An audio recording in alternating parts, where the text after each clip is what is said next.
आज की है वीडियो आप सभी के लिए भारतीय भूगोल यानी संपूर्ण भूगोल अगर आप पढ़ना चाहते हैं, निचोड़ चाहते हैं, यानी इंडियन ज्योग्राफी का कंप्लीट निचोड़ इस वीडियो में मिलेगा। यदि आप किसी एग्जाम को क्रैक करने वाले हैं तो यह वीडियो आप सभी के लिए बेस्ट वीडियो, बॉर्नविटा वीडियो साबित होगी। तो ये बात आप तय कर लीजिएगा कि यह वीडियो आपको कितना देखना है, क्या कंसंट्रेशन रहेगा। एग्जाम के लिए दो चीज़ें बहुत इंपॉर्टेंट हैं, एक तो आपका नोट्स और दूसरा कंसंट्रेशन स्टडी में। तो कंसंट्रेशन बनाए रखना है, जो भी पॉइंट मैं बताऊं वो स्टार में लिख लेना है, ज़्यादा कुछ नहीं लिखना है। मैप से पढ़ाने वाला हूं और अगर आपको साइलेंट वातावरण यानी इन्वायरमेंट अच्छा है, हेडफोन ईयरफोन है तो वो लगा लीजिएगा।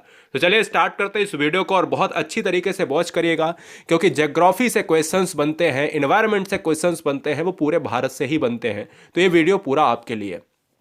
देखिए दोस्तों, भारत का भूगोल हमारा 4 से 5 पॉइंट के स्टार्टिंग जो होते हैं वो हमें स्थिति बताते हैं। बोले कैसे?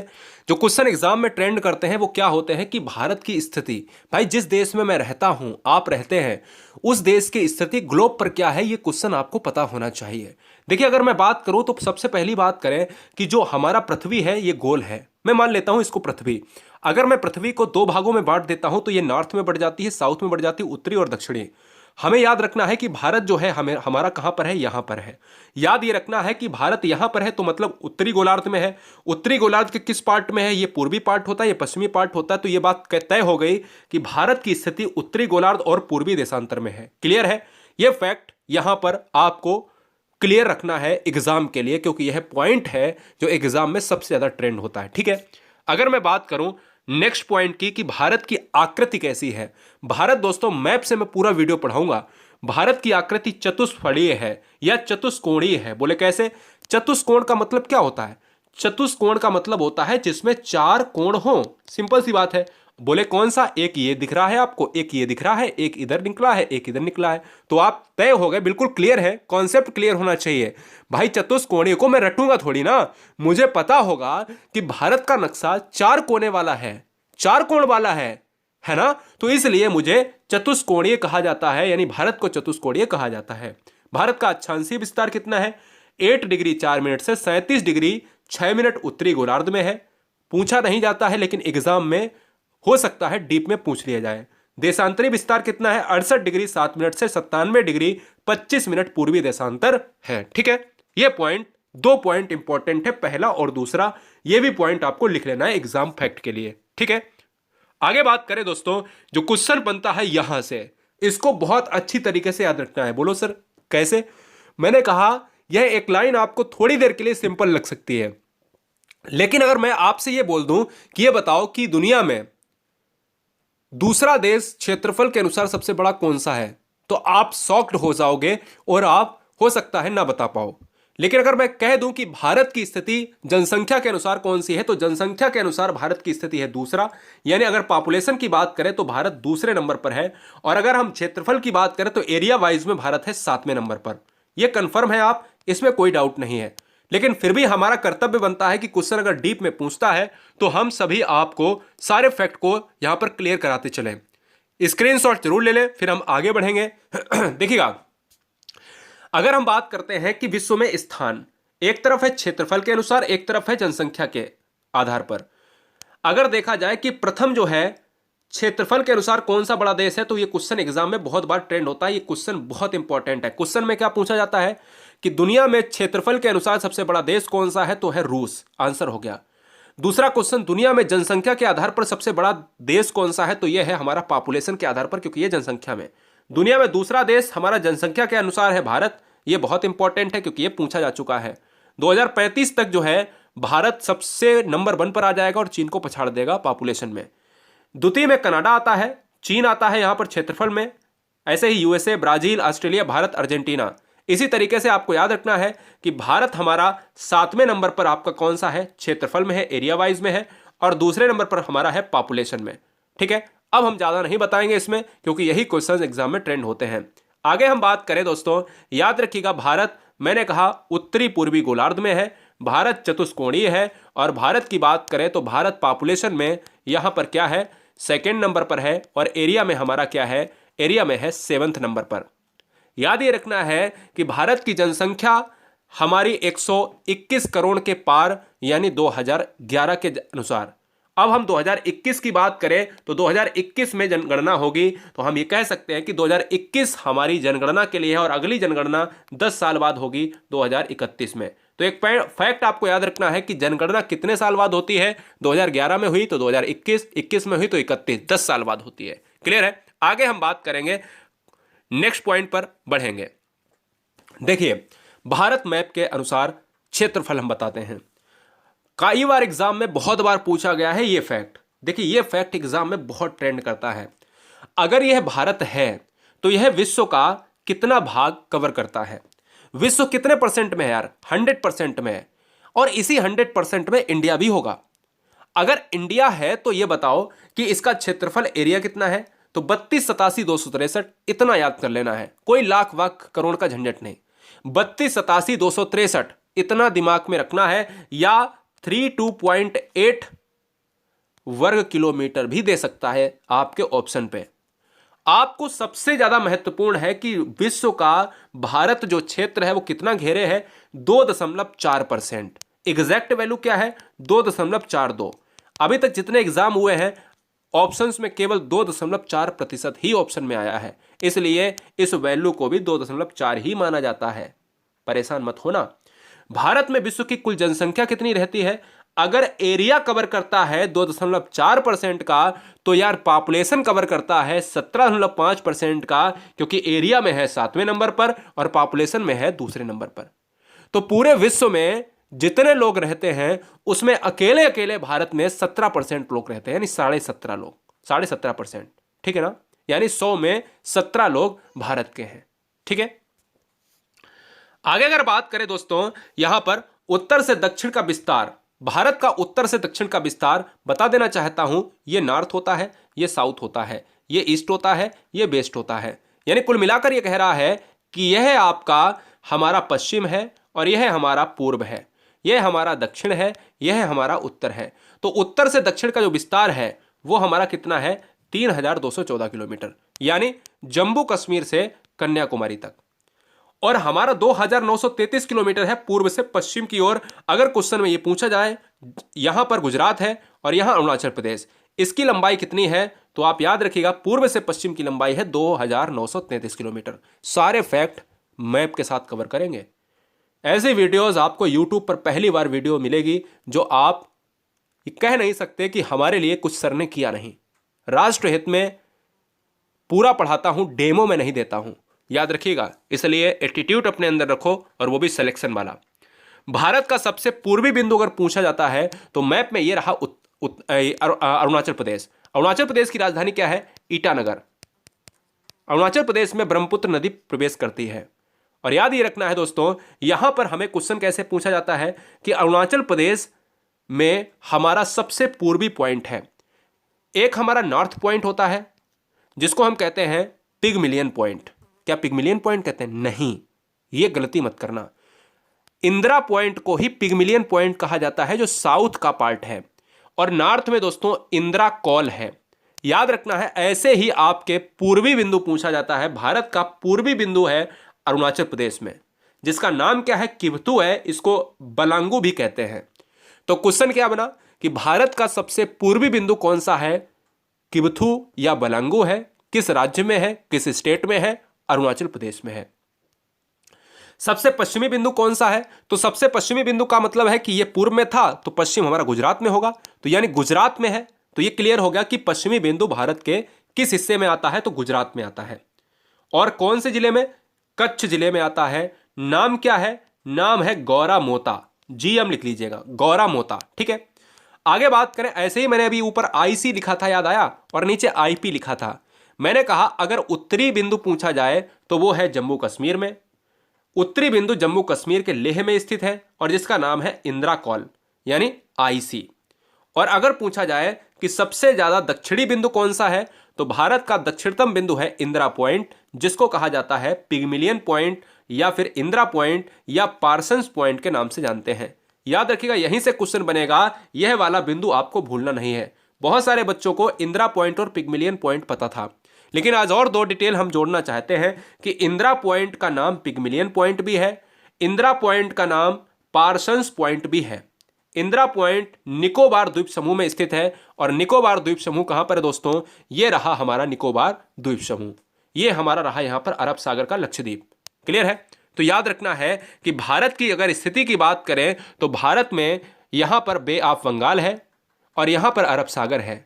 अगर अरब सागर की बात करें तो अरब सागर के साथ लक्षद्वीप आता है, और बंगाल की खाड़ी के साथ अगर बात करें तो बंगाल की खाड़ी के साथ अंडमान निकोबार आता है। ठीक है, इसकी भूमध्य रेखा से दूरी कितनी है? 876 किलोमीटर। किसकी है? यहां से पिग्मिलियन पॉइंट की दूरी अगर देखा जाए तो भूमध्य रेखा होती 0 डिग्री, तो 876 जब हम किलोमीटर तय करेंगे तो हमारा भारत पड़ जाएगा। मेरी बात समझ रहे ना? यानी पूरे अगर विश्व को देखा जाए तो भारत यहां पर है, और 8 से 76 किलोमीटर अगर हम यहां से चलेंगे तो 876 किलोमीटर के बाद हमारा भारत पड़ जाएगा, यानी इंदिरा पॉइंट। आगे हम बात करेंगे हम नेक्स्ट पॉइंट पर, प्रायद्वीपीय भारत। प्रायद्वीपीय क्या होता है? प्रायद्वीपीय दोस्तों ये होता है कि जब भी हम बात करते हैं तीनों तरफ, इधर भी जल, इधर भी जल, इधर भी जल, हम कहते हैं कि 3 तरफ से घिरा खंड प्रायद्वीपीय कहलाता है, और एक तरफ से स्थल से लगा हुआ, इधर पाकिस्तान चाइना है, इधर नीचे पानी से, यानी 3 तरफ से अगर कोई भी चीज घिरी हुई है तो दोस्तों याद रखिएगा, ये देखिएगा इधर पानी, इधर पानी, इधर पानी, और इधर वाला लैंड भूमि है। ठीक है ना? यानी 3 तरफ से भूमि को हम कहते हैं प्रायद्वीपीय भूमि। प्रायद्वीपीय भारत की बात करें तो सबसे दक्षिणतम पॉइंट हमने अभी आपको बताया था इंदिरा पॉइंट, लेकिन दक्षिण भाग की बात करें तो यहां पर तमिलनाडु में पड़ता है, जिसका नाम है केप कोमोरिन, जो कन्याकुमारी में स्थित है। जब दक्षिणतम पॉइंट पूछे तो इंदिरा पॉइंट, दक्षिण भाग पूछे तो केप कोमोरिन कहां है? तमिलनाडु के शिखर पर स्थित है। क्लियर है? तमिलनाडु स्टेट नहीं भूलना। भारत की स्थल लंबाई, स्थल का मतलब होता है कि जो भूमि दूसरे देशों के साथ लगी हुई है वो स्थल होती है, और जो तटीय भूमि होती है जो पानी से लगी हुई है। भारत की स्थल लंबाई होती है 15,200 किलोमीटर, और भारत की जो तटीय भूमि है द्वीपों को लगाकर 7516 किलोमीटर है, और द्वीप को छोड़ दिया जाए तो 6100 किलोमीटर है। क्लियर है? आगे हम बात करेंगे, यह क्वेश्चन इंपॉर्टेंट है, बहुत बार पूछा जाता है कि भारत का मानक समय कितने डिग्री देशांतर पर है। तो भारत का मानक समय दोस्तों 82.5 डिग्री, 82.5 डिग्री को ऐसा भी लिखा जाता है, परेशान मत होना, और देशांतर हमेशा लेना है, अक्षांश नहीं, क्योंकि टाइम हमेशा जीएमटी पर रिलेट करता है। जीएमटी का मतलब होता है ग्रीनविच मीन टाइम, और जीएमटी का मतलब होता है जो टाइम जोन होता है वो हमेशा लेटिट्यूड पर ना होकर लॉन्गिट्यूड पर डिपेंड करता है। लॉन्गिट्यूड का मतलब होता है देशांतर। ठीक है ना? खड़ी रेखाएं, ग्लोब पर जितनी भी खड़ी रेखाएं होती हैं वो देशांतर होती हैं, और जितनी बड़ी रेखाएं होती हैं वो अक्षांश होती हैं। खैर हम इनको बाद में बात करेंगे। भारतीय मानक समय रेखा 82.5 डिग्री पूर्वी देशांतर है, पहला क्वेश्चन। दूसरा क्वेश्चन, भारतीय मानक रेखा, ये कोई नहीं बताएगा आपको, किताबों में भी नहीं दिखा होता है, किताबों में भी बहुत मुश्किल में मिलता है। किताबों में केवल इतना ही मिलेगा 82.5 डिग्री, लेकिन किताबों में ये नहीं मिलेगा कि कौन कौन से राज्य से गुजरती है। और कर्क रेखा तो सभी बच्चे जानते हैं, लेकिन ये बताओ कि भारत की जो मानक समय है, भारत में कितने मानक समय? एक मानक समय। कहां से गुजरता है? आप कहोगे सर उत्तर प्रदेश के मिर्जापुर या इलाहाबाद। तो यार याद रखो 5 राज्यों से होकर गुजरता है, यानी हम ये कह सकते हैं, इसको ऐसे हम काट देते हैं तो ये 82.5 डिग्री हो जाता है। यही वाली रेखा में जितने राज्य आएंगे वही हमारे क्या हो जाएंगे? मानक रेखा के अंतर्गत उत्तर प्रदेश, छत्तीसगढ़, मध्य प्रदेश, आंध्र प्रदेश, ओडिशा। क्लियर है? तो ये सारी चीजें क्या हैं? मानक समय के अंतर्गत 5। अगर पूछा जाए कर्क रेखा, तो कर्क रेखा की अभी मैं बात करूंगा जो 8 राज्यों से होकर गुजरती है। तो फिलहाल ये वाला आपने टाइम जोन वाला पढ़ लिया। भारतीय मानक समय और ग्रीनविच समय के बीच कितना अंतर होता है? तो 5.5 घंटे का अंतर होता है भारत और जीएमटी के बीच, जहां पर मानक समय स्टार्ट होता है। याद भी ये भी रखना है कि 5.5 घंटे पीछे है या आगे। तो भारत का जो मानक समय है, स्टैंडर्ड टाइम है, वो 5.5 घंटे ग्रीनविच समय से आगे है। क्या है? आगे है। यह बात आपको याद रखनी है। चलिए आगे बात करें।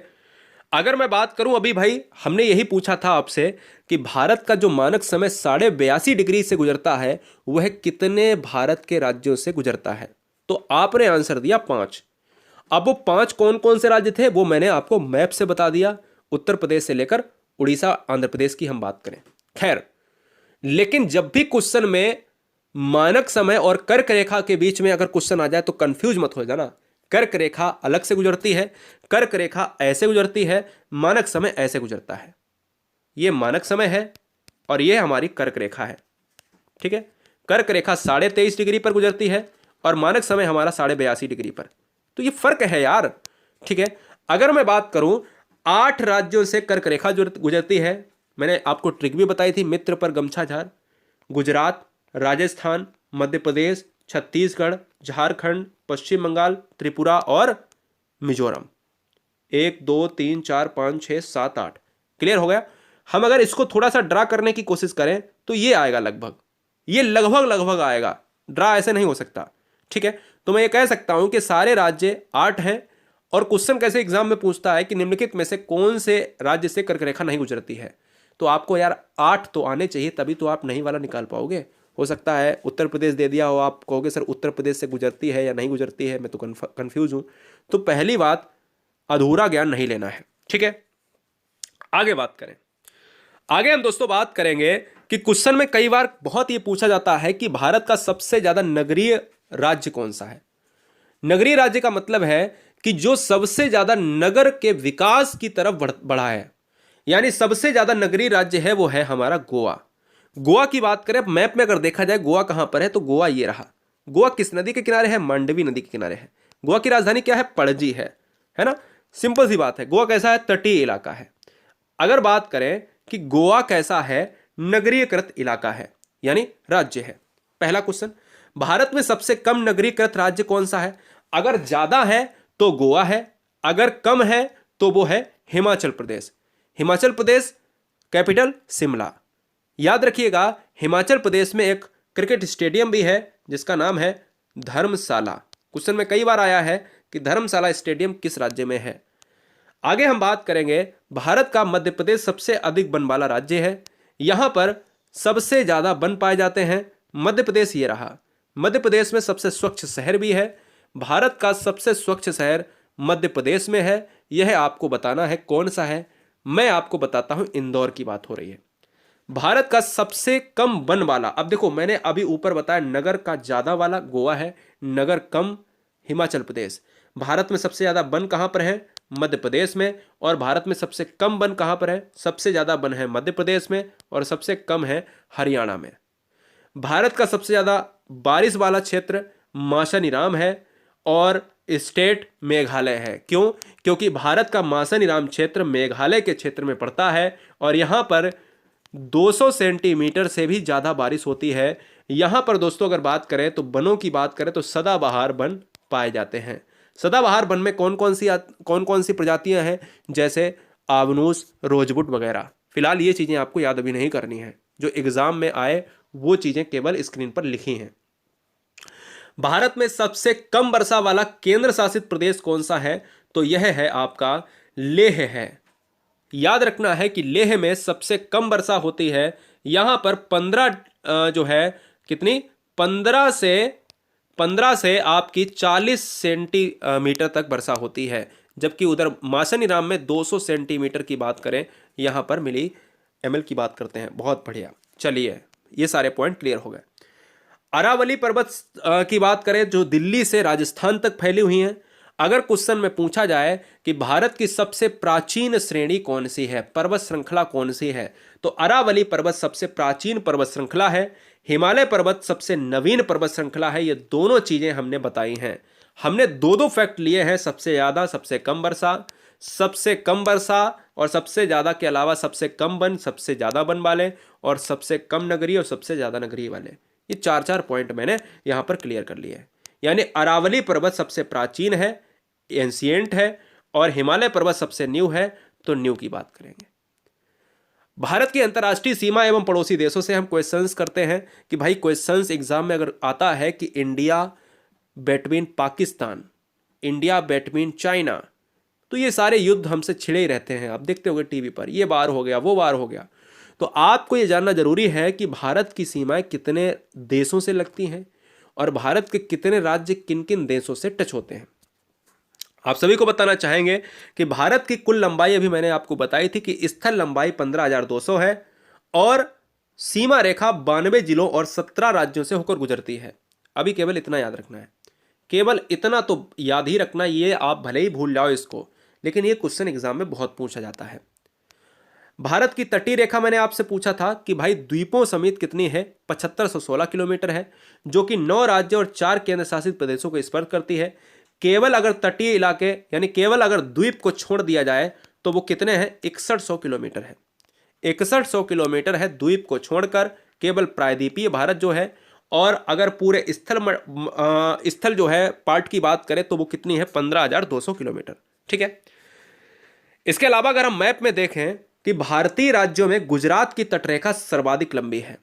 अगर क्वेश्चन में यह आ जाता है कि यह बताओ कि भारत की सबसे ज्यादा तटरेखा किसकी है, बहुत बार पूछा गया है, सबसे लंबी तटरेखा वाला राज्य, यही पूछा है जो मैं कह रहा हूं, सबसे लंबी तटरेखा वाला राज्य भारत का कौन सा है, तो यह रहा गुजरात। गुजरात में एक बंदरगाह है जिसका नाम है कांडला। कांडला बंदरगाह का नाम कर दिया गया है दीनदयाल उपाध्याय बंदरगाह। याद ये रखना है दोस्तों कि गुजरात में और महाराष्ट्र में काली मिट्टी पाई जाती है जिसको हम कहते हैं ब्लैक सॉइल। काली मिट्टी कपासी मिट्टी होती है जिसमें कपास की पैदावार बहुत अच्छी होती है। फिलहाल हम अपने पॉइंट पर आते हैं लौटकर कि भारतीय राज्यों में गुजरात की तटरेखा सबसे लंबी है। इसके बाद आंध्र प्रदेश की तटरेखा है। त्रिपुरा 3 तरफ से बांग्लादेश से घिरा हुआ है। मैप में देख लीजिएगा, ये क्वेश्चन भी आया है कि ऐसा कौन सा भारत का राज्य है जो 3 तरफ से बांग्लादेश से घिरा हुआ है। ये रहा त्रिपुरा। 3 तरफ का मतलब कैसे है, एक तरफ ये वाला, एक तरफ ये वाला और एक तरफ ये वाला, है ना। ये पूरा बांग्लादेश है, जितना नीला नीला दिख रहा है ये पूरा बांग्लादेश है, और जितना ये पीला वाला दिख रहा है ये हमारा त्रिपुरा है। अगर मैं बात करूं तो 3 तरफ से कौन सा गिरा है, तो आंसर आप फटाक से मार दोगे कि भैया त्रिपुरा है। किस देश से गिरा है, बांग्लादेश से गिरा है। अब क्वेश्चन की बात आती है कि भारत के पड़ोसी देशों की संख्या कितनी है, यानी हमारा महान भारत कितने देशों से टच होता है। दिमाग में रखना है, बहुत बार पूछा जाता है। यानी भारत जो है मिट्टी की भूमि से, स्थल भूमि से कितने देशों से लगता है, तो वो उसका आंसर होगा 7 कंट्री जो हैं वो भारत की स्थल सीमा से थल सीमा से जुड़ते हैं। यह बात आप सभी को पता होनी चाहिए। बोले कौन, पाकिस्तान पहला, चाइना दूसरा, नेपाल तीसरा, बांग्लादेश चौथा, भूटान पांचवा और म्यांमार छठा।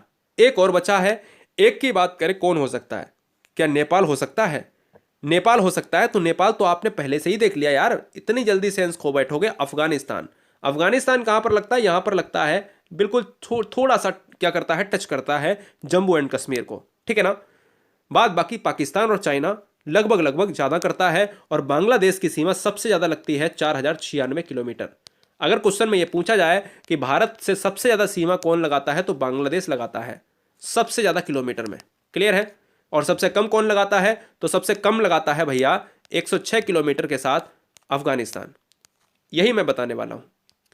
भारत की सबसे लंबी अंतर्राष्ट्रीय सीमा बांग्लादेश के साथ लगती है, पहला पॉइंट जो मैंने अभी ऊपर बता दिया है मैप के साथ। और भारत की सबसे छोटी अंतर्राष्ट्रीय सीमा किसके साथ लगती है, अफगानिस्तान के साथ। 106 किलोमीटर मैंने अभी बताई है, लेकिन कुछ किताबें कहती हैं कि 80 किलोमीटर। आप सभी को याद रखना है कि 80 किलोमीटर और 106 किलोमीटर के बीच में ऑप्शन आ सकता है। कभी कभी 100 किलोमीटर दे देगा, तो आप किताबों को गलत नहीं मान सकते। ठीक है। भारत के 2 पड़ोसी देश जो भारतीय तटीय सीमा से जुड़े हुए हैं, यानी याद रखिएगा भारत के ऐसे 2 समूह कौन से हैं जो भारत के पानी वाली सीमा से जुड़े हुए हैं। अभी मैंने आपको भूमि वाले इलाके से बताया है कि 7 देश भारत की सीमा से जुड़ते हैं। अब आपको यह बताना है कि भारत के 2 ऐसे देश कौन से हैं जो भारत की तटीय इलाके से जुड़ते हैं, यानी तटीय सीमा से जुड़ते हैं, जहां पर हम श्रीलंका की बात करते हैं। श्रीलंका आप जानते हो पाक स्टेट से अलग होता है, जहां पर मन्नार की खाड़ी है ना, रामेश्वरम है। ऐसे ही अगर बात करें तो श्रीलंका हमारा पड़ोसी देश है तटीय इलाके में। मालदीव हमारा कहां पर है, मालदीव श्रीलंका का इधर है, तो मालदीव हमारा कहां पर है, यहां पर है। मालदीव भी हमारा क्या है, पड़ोसी देश है। ठीक है। ऐसे ही दोस्तों अगर बात करें यहां पर अगला हम पॉइंट बात करते हैं कि ऐसे देश जो जल और थल से दोनों से सीमा बनाते हैं, यह भी क्वेश्चन आ सकता है। क्वेश्चन में यह भी आ सकता है, मैं देखो यहां पर थोड़ा सा डीप में पढ़ाऊंगा, और कोई भी बच्चा यह ना कहे कि यह मुझे कठिन लग रहा है तो एग्जाम में नहीं आएगा। अरे भाई रख दिया। अगर मिलान करने वाले सेंटेंस की बात करें, मिलान करने वाले क्वेश्चंस की बात करें, तो यार आपको पूरा डिटेल में बता रहा हूं, मर्जी आपकी कितना आप ज्ञान करते हो। ऐसे देश जो थल एवं जल दोनों सीमाओं से बनाते हैं, तो याद रखना है कि 7 देश होते हैं टोटल जो थल से लगते हैं। ऐसे देश कितने हैं जो आपके जल से लगते हैं, दो है श्रीलंका और मालदीव। ऐसे देश कौन से हैं जो जल और थल से लगते हैं, दोनों से लगते हैं? वो है तीन, एक पाकिस्तान, एक बांग्लादेश और एक है म्यांमार। क्लियर है? अगर मैं बात करूं दोस्तों, क्या अगर मैं आपसे बात करूं कि ये बताओ कि म्यांमार के साथ भारत के कितने राज्य सीमा लगाते हैं? तो म्यांमार के साथ भारत 4 राज्यों के साथ सीमा लगाता है, अरुणाचल प्रदेश, नागालैंड, मणिपुर और मिजोरम। ठीक है, म्यांमार के साथ हम 4 राज्यों की सीमा लगाते हैं, एक अरुणाचल प्रदेश है, एक नागालैंड है, एक मणिपुर है और एक है लास्ट में मिजोरम। यह बात आपको दिमाग में रख लेनी है। अगले पॉइंट पर आते हैं बहुत इंपॉर्टेंट फैक्ट के साथ कि पाक जलमंडल और मन्नार की खाड़ी से श्रीलंका भारत से अलग होता है। अभी मैंने ऊपर डिस्कस किया है कि अगर क्वेश्चन में यह पूछा जाता है कि भारत, ये भारत है और यहां पर श्रीलंका है, आपने देखा होगा हमेशा मैप में लटका हुआ होता है, भारत श्रीलंका से कैसे अलग होता है? तो आंसर आएगा पाक स्ट्रेट या पाक जलमंडल या मन्नार की खाड़ी। ये दोनों चीजें याद रखनी है कि पाक जलमंडल से, मन्नार की खाड़ी से श्रीलंका भारत से अलग होता है। पाक जलमंडल को पाक जलसंधि के नाम से, और यह पाक जलसंधि पाकिस्तान वाला नहीं है, यह पाक जलसंधि PALK को हम पाक कहते हैं। ठीक है ना, इसमें यल साइलेंट होता है। मैकमोहन रेखा भारत और चीन के बीच में है। यह रेखा 1914 में शिमला समझौते में निर्धारित की गई थी। याद रखना है, मैकमोहन, सर मैकमोहन के द्वारा किसके बीच है? इंडिया बिटवीन जो है चाइना। अगर हम इंडिया बिटवीन चाइना की बात करें तो मैकमोहन याद रखना है तो रखना है। अगर क्वेश्चन में इतिहास पूछा जाए इसका कि मैकमोहन रेखा किस समझौते के तहत रखा गया? शिमला समझौता 1914। क्लियर है? कोई डाउट? No doubt. आगे बढ़ेंगे। एक और दोस्तों रेखा है जिसका नाम है डूरंड। 1886 में सर डूरंड द्वारा भारत और अफगानिस्तान के बीच में डूरंड रेखा स्थापित की गई। अगर क्वेश्चन में यह आ जाए कि भारत और अफगानिस्तान के बीच में कौन सी रेखा है तो क्या मारोगे? तो आप कुछ नहीं मारेंगे। याद रखिएगा, भारत और अफगानिस्तान के बीच में 1886 में डूरंड रेखा को स्थापित किया गया जरूर था, जो अफगानिस्तान और भारत के बीच में थी। लेकिन अगर क्वेश्चन में आ जाए कि डूरंड रेखा वर्तमान समय में किन दो देशों के बीच में है, तो डूरंड रेखा वर्तमान समय में अफगानिस्तान और पाकिस्तान के बीच में है। यह बात इंपॉर्टेंट है, अच्छे तरीके से याद रखना है, क्योंकि इस क्वेश्चन को बहुत बच्चे गलत करते हैं। ठीक है, भारत और पाकिस्तान के बीच में यह क्वेश्चन सभी बच्चे जानते हैं, लेकिन फिर भी इंपॉर्टेंट है क्योंकि बहुत ज़्यादा विवाद रहता है। क्योंकि ऐसे इलाके जो चर्चे में रहते हैं, जैसे सीज फायर का उल्लंघन कर दिया पाकिस्तानियों ने, गोलियां चला दी, बम डाल दिए, है ना, ग्रेनेड फेंक दिए, तो इससे क्या होता है? हमारा नुकसान होता है। और फिर भारत सर्जिकल स्ट्राइक कर देता है, ठोंक देता है, बजा देता है। तो मैं कह सकता हूं कि कहीं ना कहीं ये संवेदनशील इलाके हैं। भारत और पाकिस्तान के बीच में कौन सी रेखा है? रेड क्लिफ रेखा है। रेड क्लिफ रेखा का निर्धारण कब हुआ था? 15 अगस्त 1947 को सर सिरिल रेड क्लिफ द्वारा। तो क्वेश्चन बनेगा कि ये बताओ कि रेड क्लिफ रेखा का निर्धारण कब हुआ? सन पूछता है 1947 में। किसके द्वारा? सर रेड क्लिफ के द्वारा। किनके बीच में है? India between Pakistan. ठीक है ना, यह बात आपको दिमाग में रखनी है, वेरी वेरी मोस्ट इंपॉर्टेंट। अगर याद नहीं होता है तो आप जानते हो कैसे याद करोगे ट्रिक से। यह है, अगर इंडिया और इसके बीच में एक रास्ता है जिसको माना गया रेड क्लिफ, और यहां पर क्या है? पाकिस्तान। तो इनके बीच में एक लाइन है रेड क्लिफ, और ये रेड क्लिफ याद अगर नहीं होता है तो आप ये बताओ कि सबसे ज़्यादा बार किसके बीच में होता है? इंडिया और पाकिस्तान के बीच में, है ना। ये हमारे सैनिक मारते हैं, हम इनके सैनिक मारते हैं। ठीक है ना। फिलहाल ये अपने सैनिक कभी बताता नहीं है, क्योंकि हम इनको ठोक डालते हैं, और ये हमको क्या है? पीछे से वार करने वाला समझता है। तो रेड क्लिफ को याद करने के लिए आप सभी जानते हो कि हमारी सरहदें कैसी रहती हैं? लाल रहती हैं, रेड रहती हैं, क्योंकि लहू बहता है। तो इसीलिए रेड क्लिफ का मतलब है रेड, लाल। आगे हम बात करेंगे भारत के द्वीप समूह से जो क्वेश्चन आते हैं। भारत के द्वीप समूह से क्वेश्चन कैसे आते हैं कि भारत के पास कुल 1208 द्वीप समूह है। यह संख्या सभी छोटे बड़े द्वीपों को मिलाकर है, यानी ऑल इंडिया की बात कर रहे हैं। अभी मैं अरब सागर और बंगाल की खाड़ी में नहीं बढ़ा हूं। याद रखिएगा, भारत के पास कुल 1208 द्वीप समूह है। यह संख्या सभी छोटे बड़े द्वीपों को मिलाकर है। ठीक है। अंडमान निकोबार द्वीप समूह सबसे बड़ा द्वीप समूह है। क्वेश्चन यहीं से बन गया कि भारत का सबसे बड़ा यानी ग्रेट द्वीप समूह कौन सा है, तो वो है अंडमान निकोबार द्वीप समूह, जहां पर इंदिरा पॉइंट है। क्लियर है। अगर पूछा जाए सबसे छोटा तो तुरंत मैं बता देता हूं कि अगर सबसे बड़ा बताया है तो सबसे छोटा भी तुरंत मैं बताऊंगा। यानी अगर बड़ा है तो अंडमान निकोबार और छोटा है तो लक्षद्वीप के साथ। अब बात आती है अंडमान कहाँ है, इधर है पूर्व में, और यहां पर जो है आपका लक्षद्वीप कहाँ है, यहां पर है। लक्षद्वीप दोस्तों ये है, अंडमान ये है। अंडमान दोस्तों हमेशा याद रखना है कि बंगाल की खाड़ी में है और लक्षद्वीप जो है वो है अरब सागर में है। क्लियर है। आगे हम बात करेंगे। अब हम देख लेते हैं अंडमान को थोड़ा सा डिटेल में। अंडमान की स्थिति मैंने आपको बता दी कि अंडमान की स्थिति ये है और लक्षद्वीप की स्थिति ये है, तो हमें ये पहले अंडमान को देखना है। ठीक है, तो अंडमान को देखिए। बर्मा यानी म्यांमार, म्यांमार में हिमालय पर्वत को अराकान योमा पर्वत कहा जाता है। याद रखिएगा, यहां से क्वेश्चन आता है कि अराकान योमा क्या है। अराकान योमा दोस्तों ये म्यांमार का पहाड़ी क्षेत्र है जो हिमालय पर्वत वहां तक फैला हुआ है।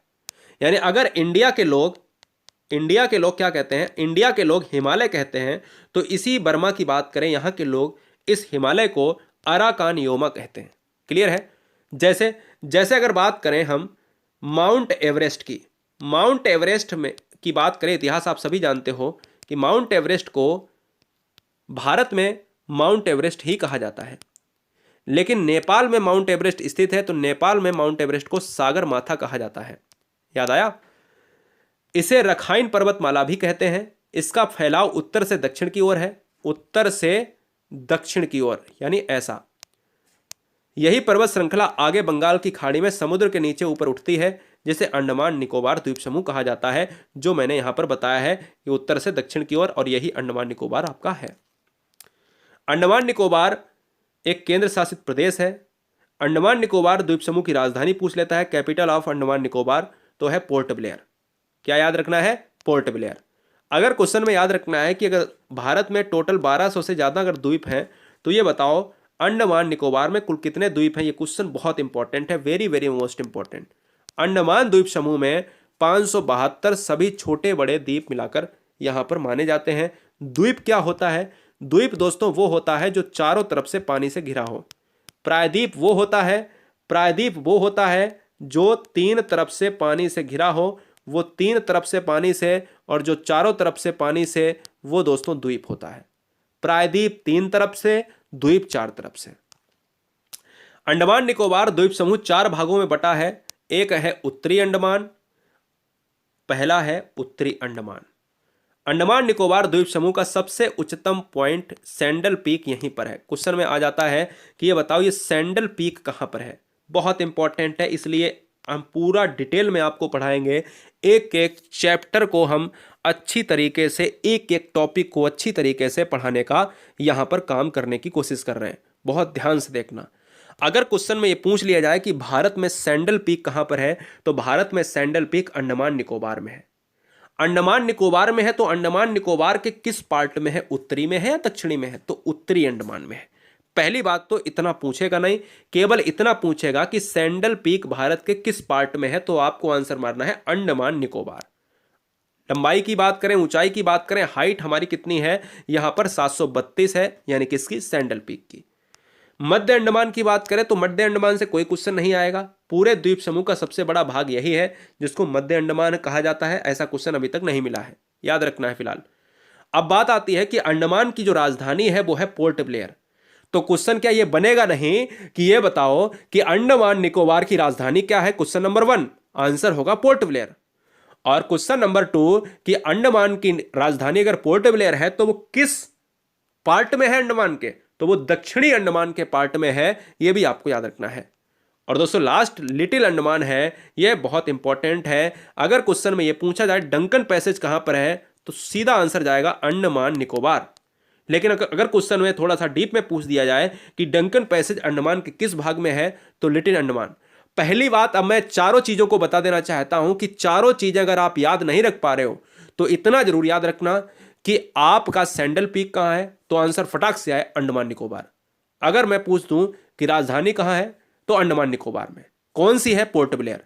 अगर पूछ दूं डंकन पैसेज कहां पर है, तो अंडमान निकोबार में। इतना आपको आना चाहिए, इससे ज्यादा भूलना भी नहीं है और ज्यादा याद भी नहीं रखना है, ठीक है।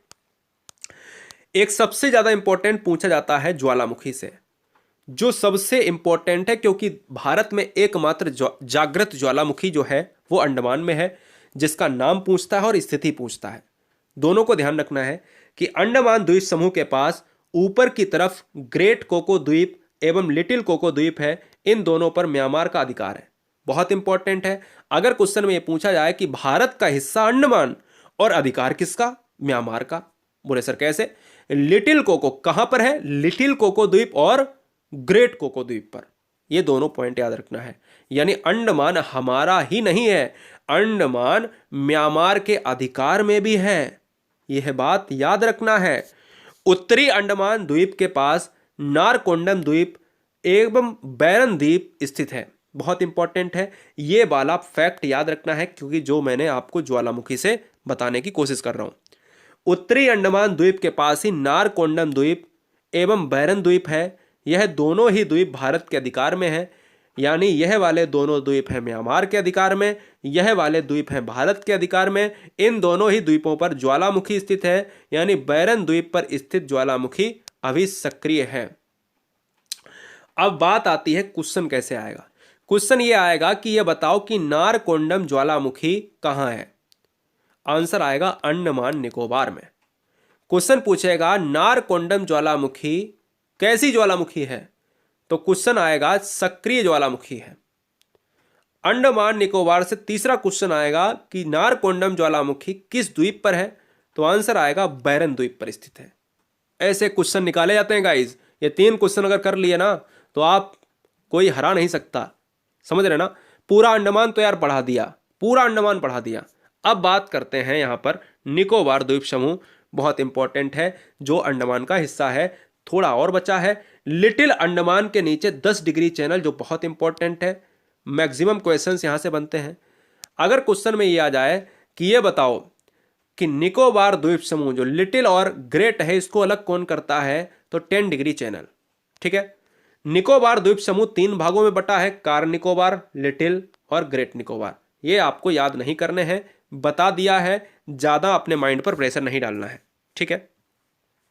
अब बात आती है यहां पर इंपॉर्टेंट पॉइंट पर। हम यहां की बात कर रहे हैं, अभी यहां पढ़ रहे हैं। निकोबार द्वीप समूह का सबसे दक्षिणतम पॉइंट है, जिसको कहा जाता है पिगमिलियन पॉइंट या इंदिरा पॉइंट, जो मैंने अभी ऊपर बताया है। पूरी तरीके से उत्तरी और दक्षिणी पॉइंट को हमने डिस्कस किया है, ठीक है। कोई दिक्कत, कोई doubt? No doubt, any doubt? No doubt. अगर मैं लक्षद्वीप की बात करूं, अभी मैंने यहां पढ़ लिया है, तो अब मुझे यहां पर नहीं देखना, अब मुझे इस वाले हिस्से पर देखना है जो अरब सागर में है। मैं फिर से आपको दिखा देना चाहता हूं, अभी मैंने क्या पढ़ा है, अंडमान निकोबार का पढ़ा है। म्यांमार पर किसका हिस्सा है, ज्वालामुखी है, तो किसका हिस्सा है। अब मैं पढ़ूंगा ये वाला हिस्सा, ये ज्वालामुखी के पीले पीले कुछ यहां पर दिख रहा है, इनमें भी आदमी रहते हैं, याद रखिएगा। यहां पर भी आदमी रहते हैं, ठीक है ना। यहां पर कुछ द्वीपों पर, कुछ द्वीपों पर यहां पर, तो याद रखना है कि ये स्थल भाग है और चारों तरफ से घिरा हुआ है पानी से। अब बात कर लेते हैं दोस्तों लक्षद्वीप। लक्षद्वीप की बात करें तो लक्षद्वीप हमारा यहां पर है, यानी अरब सागर में। जितनी नदियां गिरती हैं अरब सागर में, पश्चिमी प्रभाव में। अगर क्वेश्चन में पूछा जाए अंडमान निकोबार किधर है, तो पूर्व में है। यहां पर अगर पूछा जाए लक्षद्वीप किधर है, तो पश्चिम में है। लक्षद्वीप के साथ क्या है, तो अरब सागर है, और पूर्व में क्या है, अंडमान के साथ तो बंगाल की खाड़ी है। लक्षद्वीप समूह अरब सागर में है, पहला पॉइंट मैंने अभी बताया। लक्षद्वीप एक केंद्र शासित प्रदेश है, सभी जानते हैं। सबसे छोटा केंद्र शासित प्रदेश कौन सा है, लक्षद्वीप है, यह भी सभी जानते हैं ऊपर, क्योंकि मैं बता चुका हूं। सबसे बड़ा है अंडमान निकोबार और सबसे छोटा है लक्षद्वीप। क्षेत्रफल मात्र 32 वर्ग किलोमीटर का है, इसलिए से यह सबसे छोटा है। आगे मैं बात करूंगा कि लक्षद्वीप की राजधानी क्या है। जिस तरीके से अंडमान निकोबार की राजधानी है ग्रेट निकोबार, यानी अगर मैं कह सकता हूं पोर्ट ब्लेयर, और लक्षद्वीप की राजधानी क्या है, कवरावती। लक्षद्वीप द्वीप समूह का सबसे दक्षिणतम द्वीप है, जिसको मिनिकॉय द्वीप कहा जाता है। इसका क्षेत्रफल 4.83 वर्ग किलोमीटर है। साथ ही साथ अगर बात करूं, यह क्वेश्चन यहां से बनता है, कहता है ये बताओ ये कवरावती कहां पर है, तो ये लक्षद्वीप की राजधानी है। दूसरा क्वेश्चन एंड्रोड द्वीप की बात करें तो ये कहां का द्वीप है, अंडमान का है, लक्षद्वीप का है, तो लक्षद्वीप का है। ठीक है, वर्ग किलोमीटर एक बार भूल जाना, लेकिन ये मत भूलना, ये मत भूलना, अगर क्वेश्चन में ये पूछ दिया जाए कि मिनिकॉय द्वीप किसका है, तो अंडमान में कंफ्यूज हो जाओगे या लक्षद्वीप में कंफ्यूज हो जाओगे। तो आज तो कंफ्यूज मत हो, क्योंकि इनको स्टार बनाकर लिख लो फटाफट, क्योंकि मिनिकॉय द्वीप कहाँ का है, लक्षद्वीप का है। एंड्रोइड द्वीप कहाँ का है, लक्षद्वीप का है। क्लियर है, कोई डाउट? No doubt. चलिए बहुत बढ़िया। अन्य महत्वपूर्ण फैक्ट पर हम थोड़ा सा नजर डालेंगे, फिर हम चलेंगे अगले फैक्ट पर। न्यूमर द्वीप एवं गंगा सागर द्वीप बंगाल की खाड़ी में हुगली नदी के तट पर है। ये न्यूमर द्वीप है ना, ये न्यूमर द्वीप बहुत इंपॉर्टेंट है, बंगाल की खाड़ी में हुगली नदी के तट पर है। और आपको बता देना चाहते हैं कि कोलकाता जो है हुगली नदी के किनारे ही बसा हुआ है। कोलकाता की बात करें तो राजधानी क्या है, जल्दी से बताओ। अरे भाई, कोलकाता खुद राजधानी है पश्चिम बंगाल की, वेस्ट बंगाल की। क्लियर है। उड़ीसा की बात करें तो उड़ीसा के तट पर व्हीलर द्वीप है, जिसका नाम अब्दुल कलाम द्वीप कर दिया गया है। और अब्दुल कलाम की डेथ हो चुके हैं। दक्षिण भारत में एक आयोजन हो रहा था, उसमें हार्ट अटैक आया था, याद आया। याद रखिएगा दोस्तों कि अब्दुल कलाम को कहा जाता है मिसाइल मैन। हम बहुत पसंद करते हैं, क्या आप पसंद करते हो? हमारे 2 या 3 लोग ही हैं जिनको मैं ज़्यादा पसंद करता हूँ, एक है विवेकानंद और एक है अब्दुल कलाम। ठीक है, तो अगर मैं बात करूं यहां पर उड़ीसा के तट पर व्हीलर द्वीप है, अब्दुल कलाम द्वीप है, इसी को कहा जाता है। अगर क्वेश्चन में आ जाए कि व्हीलर द्वीप का नाम बदलकर क्या कर दिया गया है, अब्दुल कलाम। कहां पर है? उड़ीसा में है। किस नदी के किनारे है? ब्राह्मणी की नदी के किनारे। कौन सी है? ब्रह्माणी नदी के किनारे। यहां से मिसाइल का परीक्षण किया जाता है। अब याद रखना है, मिसाइल मैन भी कहा जाता है। आंध्र प्रदेश के तट पर श्री हरिकोटा द्वीप है, यहां पर Satish Dhawan space research centre स्थित है। सतीश धवन 2002 में इसरो के अध्यक्ष रहे थे, इसीलिए इनका नाम सतीश धवन के स्पेस के आधार पर रख दिया गया। पंबन द्वीप या रामेश्वरम द्वीप तमिलनाडु के तट पर स्थित है। मैंने आपसे कहा कि जो जहां पर स्थित है वो वहां पर आपको याद रखना है। पंबन द्वीप की बात करें या रामेश्वरम द्वीप, एक ही चीज। और ये कहां पर है? तमिलनाडु पर है। रामेश्वरम मंदिर भी दोस्तों कहां पर, अगर क्वेश्चन में पूछा जाए, तमिलनाडु में है। कोई डाउट नहीं होना चाहिए। इसी के नीचे आपका श्रीलंका है। पंबन द्वीप के पास सबसे दक्षिणी भाग में धनुषकोडी है। और याद रखना है कि इसके बाद राम सेतु शुरू हो जाता है, जो श्रीलंका तक की बात करता है। आपने अपने प्राचीन भारत में सुना होगा कि भैया लंका रावण भगवान श्री राम, है ना, याद आया? याद रखना है। चलिए, श्रीलंका एवं भारत के बीच मन्नार की खाड़ी स्थित है, जो मैंने अभी ऊपर बताया है, जिसको पाक स्ट्रेट के नाम से भी जानते हैं, और मन्नार की खाड़ी दोनों को जोड़ती है। गुजरात की बात करें तो नर्मदा नदी के मुहाने पर खंबात की खाड़ी है। आलिया वेट द्वीप, वेरी वेरी मोस्ट इंपॉर्टेंट, आया नहीं एग्जाम में, लेकिन क्वेश्चन एग्जाम में ट्रेंड करेगा। एलिफेंटा की गुफाएं इंपॉर्टेंट है। एलिफेंटा की गुफाएं दोस्तों किस द्वीप पर है? आलिया वेट द्वीप पर है। ये कहां पर है? गुजरात। नदी का नाम नर्मदा, खाड़ी खंबात, है ना। क्लियर है।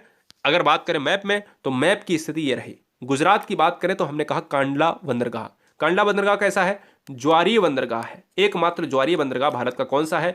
कांडला बंदरगाह है। यह भी आपको क्वेश्चन में याद रखना है। कांडला बंदरगाह की बात करें तो यह, इसका नाम बदलकर कर दिया गया है दीनदयाल उपाध्याय बंदरगाह। दीनदयाल उपाध्याय बंदरगाह कर दिया गया है। ठीक है, कोई डाउट?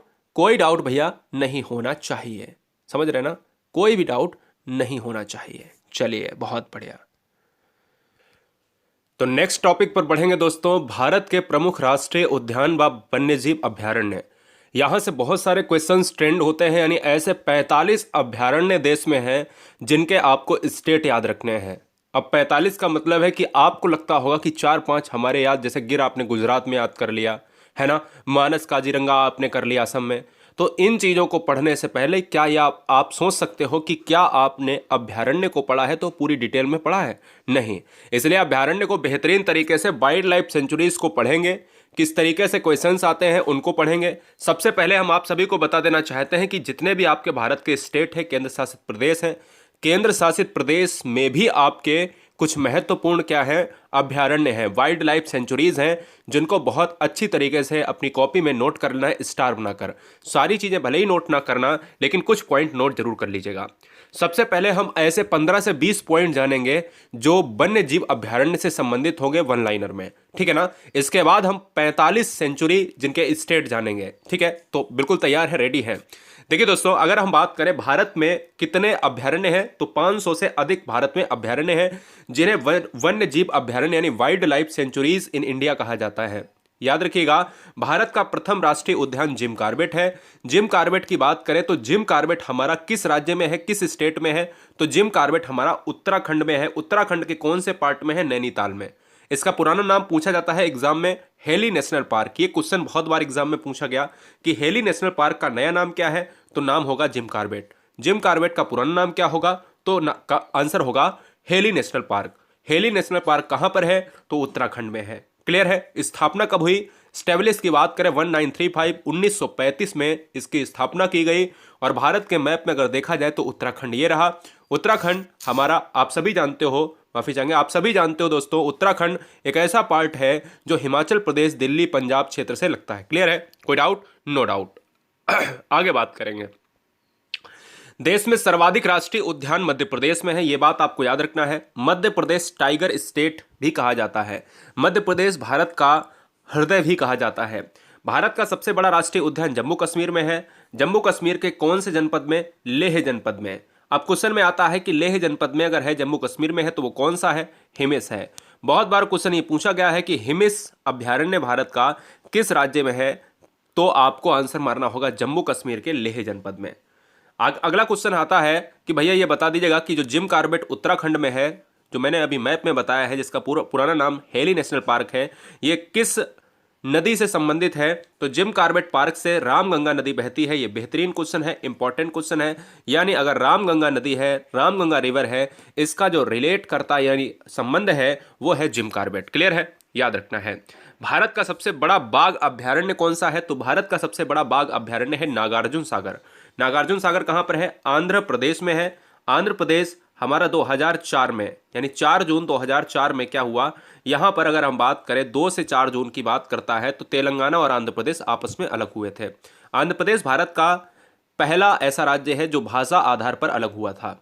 भारतीय पक्षी विज्ञानी और प्रकृतिवाद सलीम अली, ये बहुत इंपॉर्टेंट क्वेश्चन है। क्वेश्चन में कई बार पूछा गया है कि ये बता दीजिएगा कि भारत का बैडमैन ऑफ इंडिया किसे कहा जाता है। आप याद रखिएगा, सलीम अली को बैडमैन ऑफ इंडिया कहा जाता है। सलीम अली राष्ट्रीय पक्षी विज्ञान उद्यान जम्मू कश्मीर के श्रीनगर में है। याद रखिएगा, यहां से क्वेश्चन ये भी बनता है कि सलीम अली को बैडमैन ऑफ इंडिया कहा जाता है, चलो ठीक है, लेकिन सलीम अली थे क्या? सलीम अली पक्षी विज्ञानी थे। क्वेश्चन के ऑप्शंस में आता है पक्षी विज्ञानी, क्वेश्चन के ऑप्शन आता है मनोवैज्ञानिक, क्वेश्चन के ऑप्शंस में आता है डॉक्टर। तो मतलब क्या है कि आपको एक ऐसा आंसर मारना है जो वाकई में है। तो सलीम अली पक्षी विज्ञानी थे, बड़ा असीम प्रेम था पक्षी विज्ञानियों से। उन्हीं के नाम पर वाइल्ड लाइफ सेंचुरीज को रखा गया। जैसे आपको अंडमान निकोबार में भी मिल जाएगा, ऐसे जम्मू कश्मीर में भी मिल जाएगा। तो जम्मू कश्मीर के श्रीनगर में कौन है? सलीम अली राष्ट्रीय पक्षी उद्यान। ठीक है। आगे दोस्तों बात करें, क्वेश्चन आता है कि डाचीग्राम सेंचुरी कहां पर है? तो डाचीग्राम सेंचुरी एकमात्र सेंचुरी है जहां पर कश्मीरी महामृग पाया जाता है। मैं आप सभी को बता देना चाहता हूं कि महामृग का मतलब होता है हिरण। हिरण बोले तो डियर।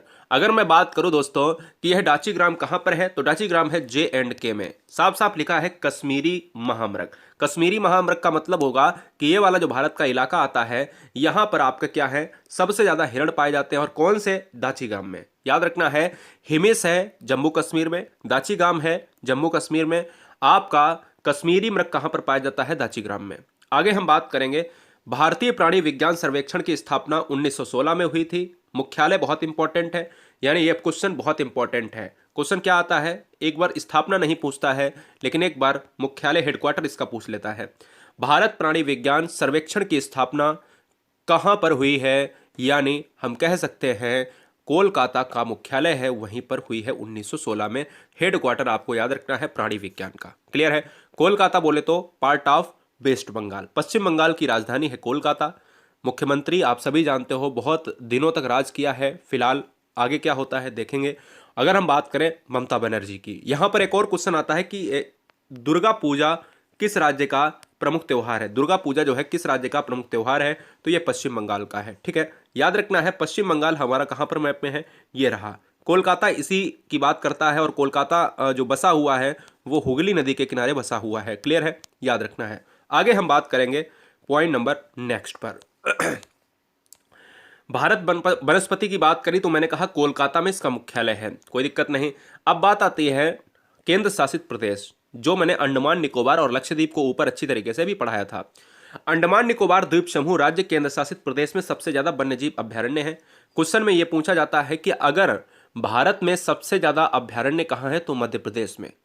लेकिन क्वेश्चन में यह पूछा जाए कि भारत में केंद्र शासित प्रदेशों में सबसे ज्यादा वन अभयारण्य या वन्यजीव अभयारण्य या वाइल्ड लाइफ सेंचुरीज कहां पर हैं, तो आपका आंसर होगा अंडमान निकोबार। मैंने आपको पहले ही बता दिया था इस टॉपिक को पढ़ने से पहले, यानी अगर इंडिया को पढ़ना है तो इंडिया में केंद्र शासित प्रदेश भी अभयारण्य को रखते हैं। इसलिए क्वेश्चन अगर आता है कि भारत में सबसे पहला राज्य ऐसा कौन सा है जिसमें सबसे ज्यादा अभयारण्य है, वाइल्ड लाइफ सेंचुरीज, तो वो है मध्य प्रदेश।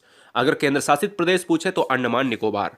मध्य प्रदेश में स्थित बांधवगढ़ राष्ट्रीय उद्यान बंगाल टाइगर के लिए प्रसिद्ध है। वेरी वेरी मोस्ट इंपॉर्टेंट, अगर बंगाल टाइगर पाए जाते हैं तो वो पश्चिम बंगाल में, लेकिन अगर मध्य प्रदेश के परिदृश्य से पूछा जाता है तो बांधवगढ़ बंगाल टाइगर के लिए प्रसिद्ध है। क्लियर है।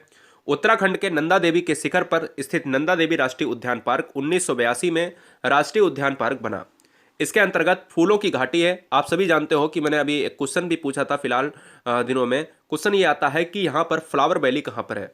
बहुत बार क्वेश्चन पूछा गया, एनवायरमेंट सेक्शन में तो इतना क्वेश्चन पूछा गया है कि भारत की फूलों की घाटी किस राज्य में है, तो भारत की फूलों की घाटी उत्तराखंड में है। भारत की शांति घाटी कहाँ है, तो भारत की शांति घाटी है केरल में, जहां किस्म किस्म के फूलों की जटा बिखरी हुई है। तो याद रखना है फूलों की घाटी यानी फ्लावर्स वैली है आपके उत्तराखंड में, याद रखना है, बहुत इंपॉर्टेंट है गाइस। क्लियर है। आगे हम बात करेंगे जो उत्तर प्रदेश से क्वेश्चन बहुत पूछा जाता है, और यहां पर है ये क्वेश्चन कि दुधवा राष्ट्रीय उद्यान भारत के किस राज्य में है, किस स्टेट में है। तो दुधवा राष्ट्रीय उद्यान जो है भारत के किस में है, भारत के है दोस्तों उत्तर प्रदेश में। ठीक है ना, मैप नहीं है फिलहाल, हम आगे दिखाएंगे आपको। नेपाल से अंतर्राष्ट्रीय सीमा बनाता है उत्तर प्रदेश। आप सभी जानते हो उत्तर प्रदेश अगर पूछा जाए कितने राज्यों से सीमा बनाता है, तो 9 राज्यों से सीमा बनाता है, जिसमें 8 राज्य हैं और एक दिल्ली केंद्र शासित प्रदेश है। इसे 1977 में राष्ट्रीय उद्यान का दर्जा दिया गया। क्वेश्चन यही पूछा जाएगा राष्ट्रीय उद्यान किस राज्य का हिस्सा है, तो उत्तर प्रदेश का हिस्सा है। क्लियर है। कोई डाउट, कोई भी डाउट नहीं होना चाहिए। कोई भी बच्चा ये नहीं कहेगा कि हमें यहां पर डाउट है। अभयारण्य पढ़ना है तो अभयारण्य को बेहतरीन तरीके से पढ़ना है। अब बात आती है कि वो 45 अभयारण्य भारत के कौन कौन से हैं। 45 अभयारण्य हम ज़्यादा डिटेल ऊपर तो बता ही चुके हैं, पूरा अभयारण्य के बारे में सारा डिटेल आपको बता चुके हैं, लेकिन अब हम केवल ये बताएंगे स्टार बनाकर सारे अभयारण्य को। 46 अभयारण्य होंगे, लगभग 45 अभयारण्य। इनके स्टेट लिख लेना है। बोले कैसे? मैंने कहा पहला है पलामू अभयारण्य। पलामू अभयारण्य झारखंड का है। यदि आप चैनल पर नए हैं, सब्सक्राइब करें या ना करें, मैंने पूरे वीडियो में आप जाके देख लीजिएगा, इतना टाइम हो गया है पढ़ाते हुए, मैंने पूरे वीडियो में आपसे ये नहीं कहा कि लाइक और सब्सक्राइब करें, क्योंकि मुद्दा होता है पढ़ाने का मेरा। और याद रखिएगा, यदि आप एक ऑनेस्टी तरीके से, ईमानदारी से अगर स्टडी करते हैं तो हमारे शेर शेरनी कभी भी एग्जाम में फेल नहीं होंगे। यानी आप हमारे शेर शेरनी हैं। इसलिए अगर पहली बार भी विजिट किए हैं तो सब्सक्राइब कर लेना गुरुजी वर्ल्ड एग्जाम स्टडी को। दोस्तों अगर बात करें यहाँ पर सारे सब्जेक्ट को हम पूरी तरीके से क्या डिटेल करवा देंगे, पूरी तरीके से डिटेल एक ही वीडियो में। अगला वीडियो आएगा पॉलिटी या हिस्ट्री का ले लेंगे, एनवायरनमेंट का ले लेंगे, कुछ भी ले लेंगे, साइंस लेंगे, तो सारी चीज़ें एक वीडियो में मिलेंगी। ठीक है। और क्वेश्चंस अलग से करा देंगे। देखिए दोस्तों अगर बात करें पलामू अभयारण्य कहाँ पर है, झारखंड में है। ज़्यादा से ज़्यादा लाइक करना, क्योंकि गला फाड़ने में बहुत मेहनत लगती है दोस्तों, इससे बहुत सारी बीमारियां हो जाती हैं, आप सभी को पता है। और बहुत ही ज़्यादा यहाँ पर क्या होता है, एनर्जी लॉस होता है। ठीक है। 1-2 घंटे की क्लास आप सभी समझते हो कि एकदम से पूरी तरीके से कंटिन्यूअस बोलना बहुत मुश्किल होता है। आगे हम बात करें question number next. Question number next क्या है, पॉइंट नंबर नेक्स्ट, दालमा वन्यजीव अभयारण्य कहाँ पर स्थित है। दालमा है वो है हमारा, दालमा को डालमा भी कहा जाता है, झारखंड में है। पार्ट ऑफ झारखंड कहाँ पर है, आप सभी जानते हो झारखंड हमारा ये रहा। झारखंड की बात करें, राजधानी है रांची है। महेंद्र धोनी का आप सभी जानते हो, महेंद्र सिंह धोनी जो क्रिकेटर है, इनका घर यहीं पर है। क्लियर है, यानी रांची में। आगे हम बात करें क्वेश्चन नंबर थर्ड, यानी पॉइंट नंबर थर्ड ये है कि हजारीबाग वन्यजीव अभयारण्य किस राज्य का है, झारखंड का है। डालमा किस राज्य का है, झारखंड का है। अगर दोस्तों अगर बात करें पॉइंट नंबर 4 की, बेहतरीन पॉइंट है, कई बार एग्जाम में पूछा गया है। कैमूर वन्यजीव अभयारण्य आप सभी को पता होना चाहिए, बिहार का है। एक और क्वेश्चन आता है, अभी करंट अफेयर में पूछा जाने वाला क्वेश्चन है। आगे आने वाले समय में करंट अफेयर का क्वेश्चन नहीं रहेगा, क्योंकि ये हमेशा ही पूछा जाएगा जो मैं पूछने वाला हूँ। क्वेश्चन में ये पूछा जा रहा है, बहुत ज़्यादा एग्जाम में पूछा जा रहा है कि डॉल्फिन केंद्र, भारत का पहला डॉल्फिन केंद्र कहाँ पर बन रहा है। तो भारत का पहला डॉल्फिन केंद्र बन रहा है बिहार में। आगे हम बात करें पॉइंट नंबर 5, गिर राष्ट्रीय उद्यान कहां पर है? तो गुजरात में है। यहां पर आप सभी को बता देना चाहते हैं कि शेरों के लिए प्रसिद्ध है। क्लियर है? कौन से? एशियाई शेरों के लिए। नल सरोवर अभ्यारण्य कहां पर है? तो नल सरोवर अभ्यारण्य भी कहां पर है? गुजरात में है। यानी गिर के साथ आपको नल सरोवर भी आपको याद रखना है। याद कैसे करोगे? अगर यार देखो, नल पर आप पानी भरने जाते हो, नल नल क्या होता है? नल जो है पानी देता है ना, हैंडपंप वाला। और नल पर अगर पानी भरने जाओगे तो भैया क्या हो जाएगा, वहां पर अगर जो है पानी गिर जाएगा नीचे तो पैर क्या हो जाएगा? पैर आपका सिकल जाएगा और रपट जाएगा, जिसको जो भी आप बोलते हो। तो वहां पर आप क्या हो जाओगे? गिर जाओगे। तो मतलब क्या है? गिर जाओगे तो फिर कहीं ना कहीं, और गिरोगे कैसे भाई? आंखें तो होंगी ना। गिरोगे ऐसे नहीं गिरोगे, हमेशा रात में गिरोगे, ठीक है ना? रात में गिरोगे। नल पर पानी अगर भरने जाओगे, फिसल जाओगे और रात में क्या हो जाएगा? गिर जाओगे आप। तो हमारा गिर, नल, गुजरात, ये सारे पॉइंट आपके क्लियर हो गए। जिम कार्बेट की बात करें, जिम कार्बेट उत्तराखंड में है। इसका पुराना नाम क्या है? हेली नेशनल पार्क है। गुजरात आपको ये देखिएगा, गुजरात वाला ये पार्ट है, ठीक है ना? आपको बताया था। आगे हम बात करें question number 8, point number 8, Dudhwa राष्ट्रीय उद्यान अभी मैंने ऊपर बताया कि उत्तर प्रदेश में है, जो नेपाल की सीमा से जो है यहाँ पर ताल्लुकात रखता है। बताने की जरूरत नहीं। ये क्वेश्चन बहुत इंपॉर्टेंट है कि अगर दुधवा से नेक्स्ट क्वेश्चन, यानी दुधवा के अलावा अगर कोई क्वेश्चन पूछता है तो चंद्रप्रभा, चंद्रप्रभा अभ्यारण्य, चंद्रप्रभा अभ्यारण्य कहां पर है? तो उत्तर प्रदेश में चंद्रप्रभा अभ्यारण्य है। यह very very most important question है, याद रख लेना है। कुछ point number next 10th number कह रहा है बांदीपुर, जो सबसे ज्यादा पूछा जाने वाला क्वेश्चन है। बांदीपुर कहां पर है? तो बांदीपुर राष्ट्रीय उद्यान है कर्नाटक में, और कर्नाटक सबसे ज्यादा काफी उत्पादन करने वाला राज्य है, कहवा उत्पादन करने वाला राज्य है। पॉइंट नंबर 11, भद्रा अभ्यारण्य कहां पर है? तो भद्रा अभ्यारण्य है कर्नाटक में। ये याद रखना है, कर्नाटक में भद्रा है, कर्नाटक में आपका बांदीपुर है, और कर्नाटक में दो और इंपॉर्टेंट हैं, आगे भी देखेंगे। फिलहाल सोमेश्वर अभ्यारण्य कहां पर है? तुंगभद्रा अभ्यारण्य कहां पर है? तो कर्नाटक, कर्नाटक, ठीक है ना? सोमेश्वर कहां पर है? तुंगभद्रा कहां पर है? कर्नाटक में है। यह भी आपको याद रखना है। फिलहाल आगे हम बात करें जो थोड़ा सा टफ है, पाखाल वन्यजीव अभ्यारण्य। इससे क्वेश्चन बाहर जा ही नहीं सकता। पाखाल वन्यजीव अभ्यारण्य कहां पर है? आंध्र प्रदेश में है। आंध्र प्रदेश बोले तो एपी। क्लियर है? आगे हम बात करेंगे काबला वन्य जीव अभ्यारण्य। तो काबला वन्य जीव अभ्यारण्य भी आंध्र प्रदेश में है। मानस राष्ट्रीय उद्यान आप सभी जानते हो, मानस बोले तो असम में है, पूर्वोत्तर राज्य। और असम में सबसे ज्यादा क्या होती है? चाय की खेती होती है। चाय के बागान यहाँ पर सबसे ज्यादा होते हैं, ठीक है ना? काजीरंगा भी कहाँ पर है? काजीरंगा असम में है, एक सींग वाले गैंडे के लिए प्रसिद्ध है। असम की बात करें तो असम में हमारी सीढ़ी नुमा खेतों पर चाय की खेती होती है, और चाय की खेती के लिए लेटेराइट मिट्टी सबसे इंपॉर्टेंट है। घाना पक्षी विहार की बात करें तो घाना पक्षी विहार राजस्थान में है। राजस्थान एक क्षेत्रफल के अनुसार एरिया में भारत का सबसे जो है यहाँ पर सबसे बड़ा राज्य है, लॉन्ग राज्य है। अगर हम बात करें पॉपुलेशन में तो उत्तर प्रदेश है। रणथंभौर अभ्यारण्य कहाँ पर है? तो राजस्थान में है। पार्ट में अगर देखें तो राजस्थान ये ग्रीन कलर वाला है। राजस्थान का जैसलमेर पार्ट, यहाँ पर बहुत सारी गर्मी होती है। जैसलमेर का पार्ट हमारा जो है पाकिस्तान के बॉर्डर से लगता है। याद रखिएगा, यहाँ पर आर्मी के 2-3 कैंप भी हैं, जोधपुर, जयपुर। और रणथंभौर की बात करें तो राजस्थान में है। इसके अलावा हम जैसलमेर की भी हमने बात करी है। तो जैसलमेर आर्मी का एक बहुत बड़ा कैंप है, जहाँ पर भारतीय सेना का बहुत बड़े कैंप है, बहुत बड़ी जो है यूनिटें हैं, ठीक है ना? आगे हम बात करें 20 नंबर, कुंभलगढ़ अभ्यारण्य कहाँ पर है? तो कुंभलगढ़ अभ्यारण्य जो है वो है राजस्थान में। राजस्थान की बात करें तो ये 3-4 इंपॉर्टेंट थे राजस्थान से। 21 नंबर, पेंच राष्ट्रीय उद्यान मध्य प्रदेश में है। मध्य प्रदेश से बहुत सारे क्वेश्चन बनते हैं, जो बहुत अच्छी तरीके से आपको देखना है, क्योंकि अगर अभ्यारण्य सबसे ज़्यादा है तो वो है अंडमान निकोबार और मध्य प्रदेश में। पेंच राष्ट्रीय उद्यान मध्य प्रदेश में है। तंसा अभ्यारण्य यहाँ पर महाराष्ट्र में है, ठीक है। इसके साथ ही साथ कान्हा अभ्यारण्य भी कहाँ पर है? मध्य प्रदेश में है। फिलहाल मैं आगे बताऊंगा। बोरीविल महाराष्ट्र को याद रखना है। बोरीविल की बात करें तो महाराष्ट्र में है। अबोहर की बात करें तो पंजाब में है। पंजाब हमारा अगर देखा जाए तो पार्ट में कहाँ पर है? पंजाब हमारा देखा जाए तो पार्ट में ये रहा। पंचनद के नाम से जानी जाती हैं यहाँ की नदियाँ। और याद रखिएगा, पंजाब में कौन सा अभ्यारण्य है, कौन सा वाइल्ड लाइफ सेंचुरी है? अबोहर अभ्यारण्य। 25 नंबर देखिएगा, चिल्का, यहाँ पर चिल्का लिख लेना है। चिल्का अभ्यारण्य, एक चिल्का झील भी है, उड़ीसा में है। चिल्का की बात करें तो एक हमारा अभ्यारण्य भी है, वाइल्ड लाइफ सेंचुरी भी है, तो वो भी उड़ीसा में है। उड़ीसा की राजधानी भुवनेश्वर, याद रखना है, भुवनेश्वर के साथ चला जाएगा। सिंपलीपाल बहुत बार पूछा जाता है, आपने देखा होगा अपने प्रीवियस ईयर पेपर में। सिंपलीपाल अभ्यारण्य कहाँ पर है? तो सिंपलीपाल अभ्यारण्य है उड़ीसा में, ये भी याद रखना है। 27 नंबर देखिएगा, 27 नंबर है वेदांतगल अभ्यारण्य और इंदिरा गांधी अभ्यारण्य। वेदांतगल अभ्यारण्य, इंदिरा गांधी अभ्यारण्य को हम मैप में देखेंगे, दोनों कहाँ पर है? तमिलनाडु में है, तमिलनाडु में है, ठीक है ना, याद रखिएगा। तमिलनाडु की बात करें तो तमिलनाडु ये रहा। अगर पार्ट की बात करें तो यह पूर्वी हिस्से की बात करता है। भारत का पूर्वी छोर है तमिलनाडु और पश्चिमी छोर है केरल। ये केरल है, ये तमिलनाडु है, और ऊपर आंध्र प्रदेश है, ये कर्नाटक है।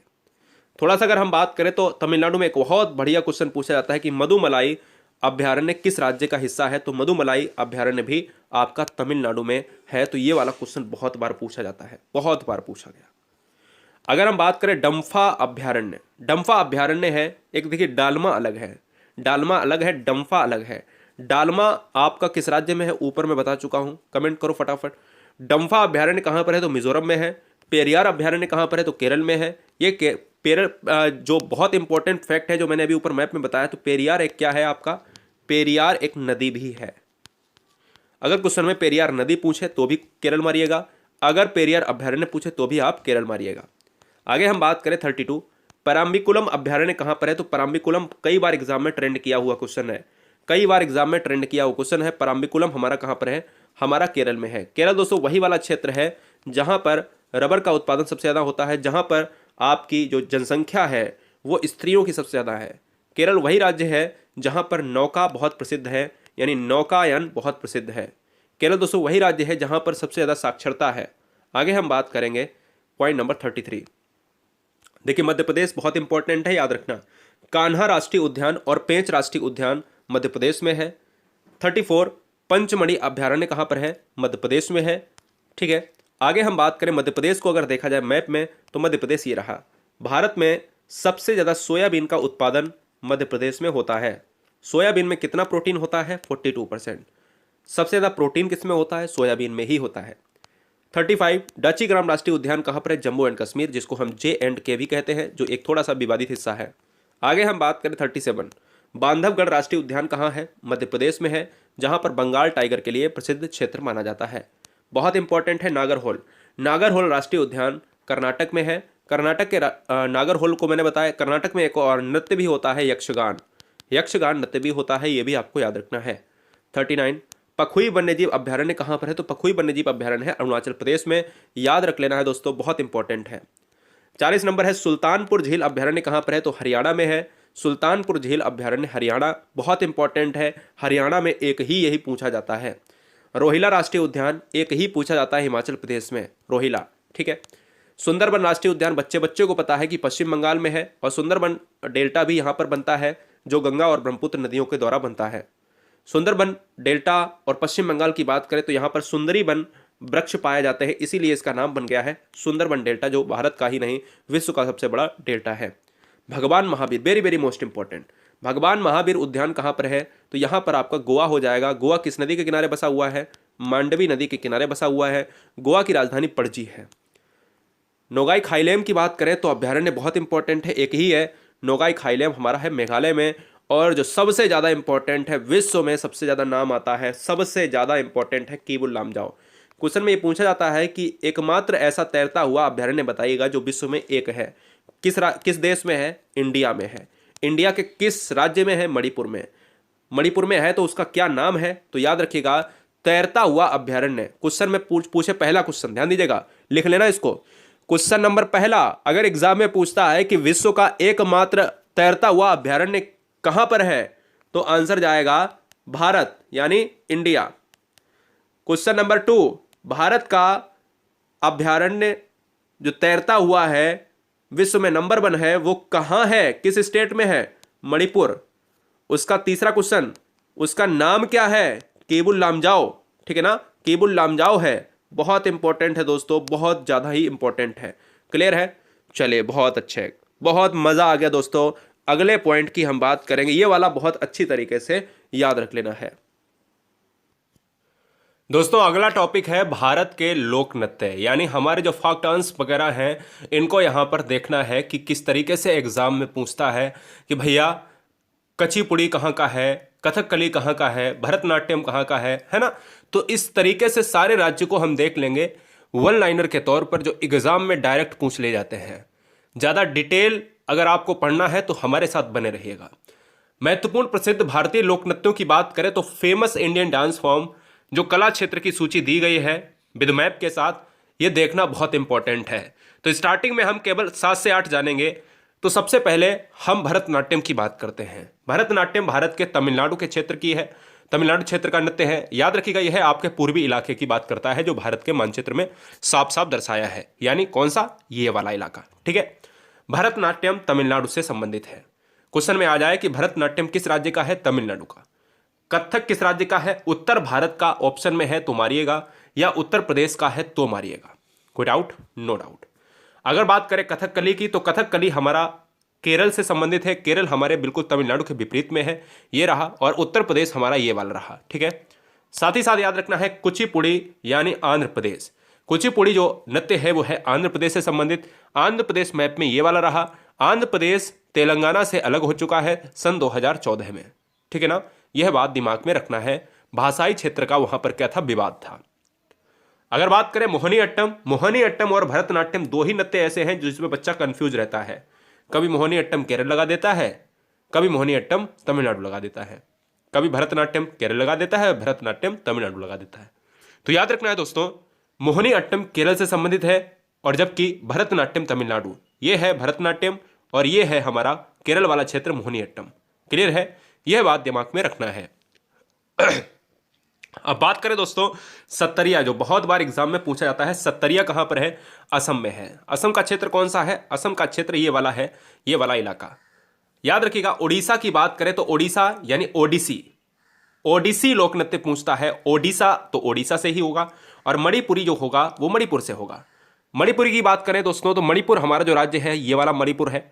ये बात याद रखना है, पूर्वोत्तर राज्य है, पूर्वोत्तर राज्य है। उड़ीसा हमारा कहां पर है, तो उड़ीसा हमारा ये वाला है। आगे हम बात करें, थोड़ा सा दिमाग में अगर रखेंगे तो थोड़ा सा डिटेल में देख लेंगे कि और से और लोक नृत्य हैं जो भारत के, वो किन किन राज्यों में हैं, कहां कहां पर हैं। बहुत अच्छी तरीके से इनका ज्ञान हमें मिल जाना चाहिए।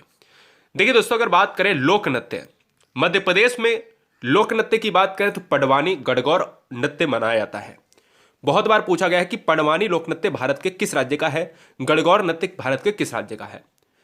अगला है बिहू की बात करें तो बिहू हमारा है असम में है। ठीक है ना, ऊपर वाले जो हमने देखे हैं वो हमारे कौन से हैं, हमारे 8 महत्वपूर्ण क्या है, हमने सही तरीके से आपको बताया है कि ये 8 महत्वपूर्ण जो हैं, 8 जो महत्वपूर्ण हैं ये शास्त्रीय नृत्य हैं। अब ये शास्त्रीय नृत्य के अलावा लोक नृत्य भारत के पूछे जाते हैं। यहां पर लोक नृत्य की श्रेणी आप देख रहे हैं। भारत में पडवानी और गौड़ नृत्य, गणगौर की बात करें तो मध्य प्रदेश, और मध्य प्रदेश से हमने कहा बहुत सारे क्वेश्चंस बनते हैं, जैसे हमने ऊपर अभी आपको अभ्यारण्य की श्रेणी पढ़ाई है। ठीक है, इसके साथ ही साथ क्वेश्चन में पूछा जाता है बिहू किस राज्य का नृत्य है, तो बिहू है हमारा असम का। नौटंकी कहां का है, नौटंकी हमारे उत्तर प्रदेश की है। गरबा कहां है, गरबा हमारे गुजरात का है। ठीक है ना, याद रखिएगा, बहुत बार पूछा जाता है गरबा, नौटंकी, बिहू। इसके अलावा अगर बात करें यक्षगान, बहुत इंपॉर्टेंट क्वेश्चन, यक्षगान बहुत इंपॉर्टेंट है, काफी सबसे ज्यादा होती है, वो है कर्नाटक में। तो यक्षगान जो लोक नृत्य है वो है कर्नाटक का। भांगड़ा गिद्दा आप सभी पसंदीदा होंगे इसके, तो याद रखिएगा भांगड़ा गिद्दा पंजाब का है, पंजाब क्षेत्र का है। बहुत इंपॉर्टेंट दोस्तों राजस्थान, क्योंकि राजस्थान धरती ऐसी है जो राजा महाराजाओं की धरती है, किलाओं की धरती है, और याद रखिएगा यहां पर प्राचीनता देखने को मिलती है। कालवेलिया लोक नृत्य कहां का है, राजस्थान का है। घूमर लोक नृत्य कहां का है, राजस्थान का है। तेरह ताली लोक नृत्य कहां पर है, राजस्थान का है। और भवाई लोक नृत्य कहां का है, राजस्थान का है। कोई डाउट? No doubt. आगे हम बात करें क्वेश्चन नंबर, पॉइंट नंबर 8, तमाशा लावड़ी, बहुत इंपॉर्टेंट है दोनों, तमाशा और लावड़ी।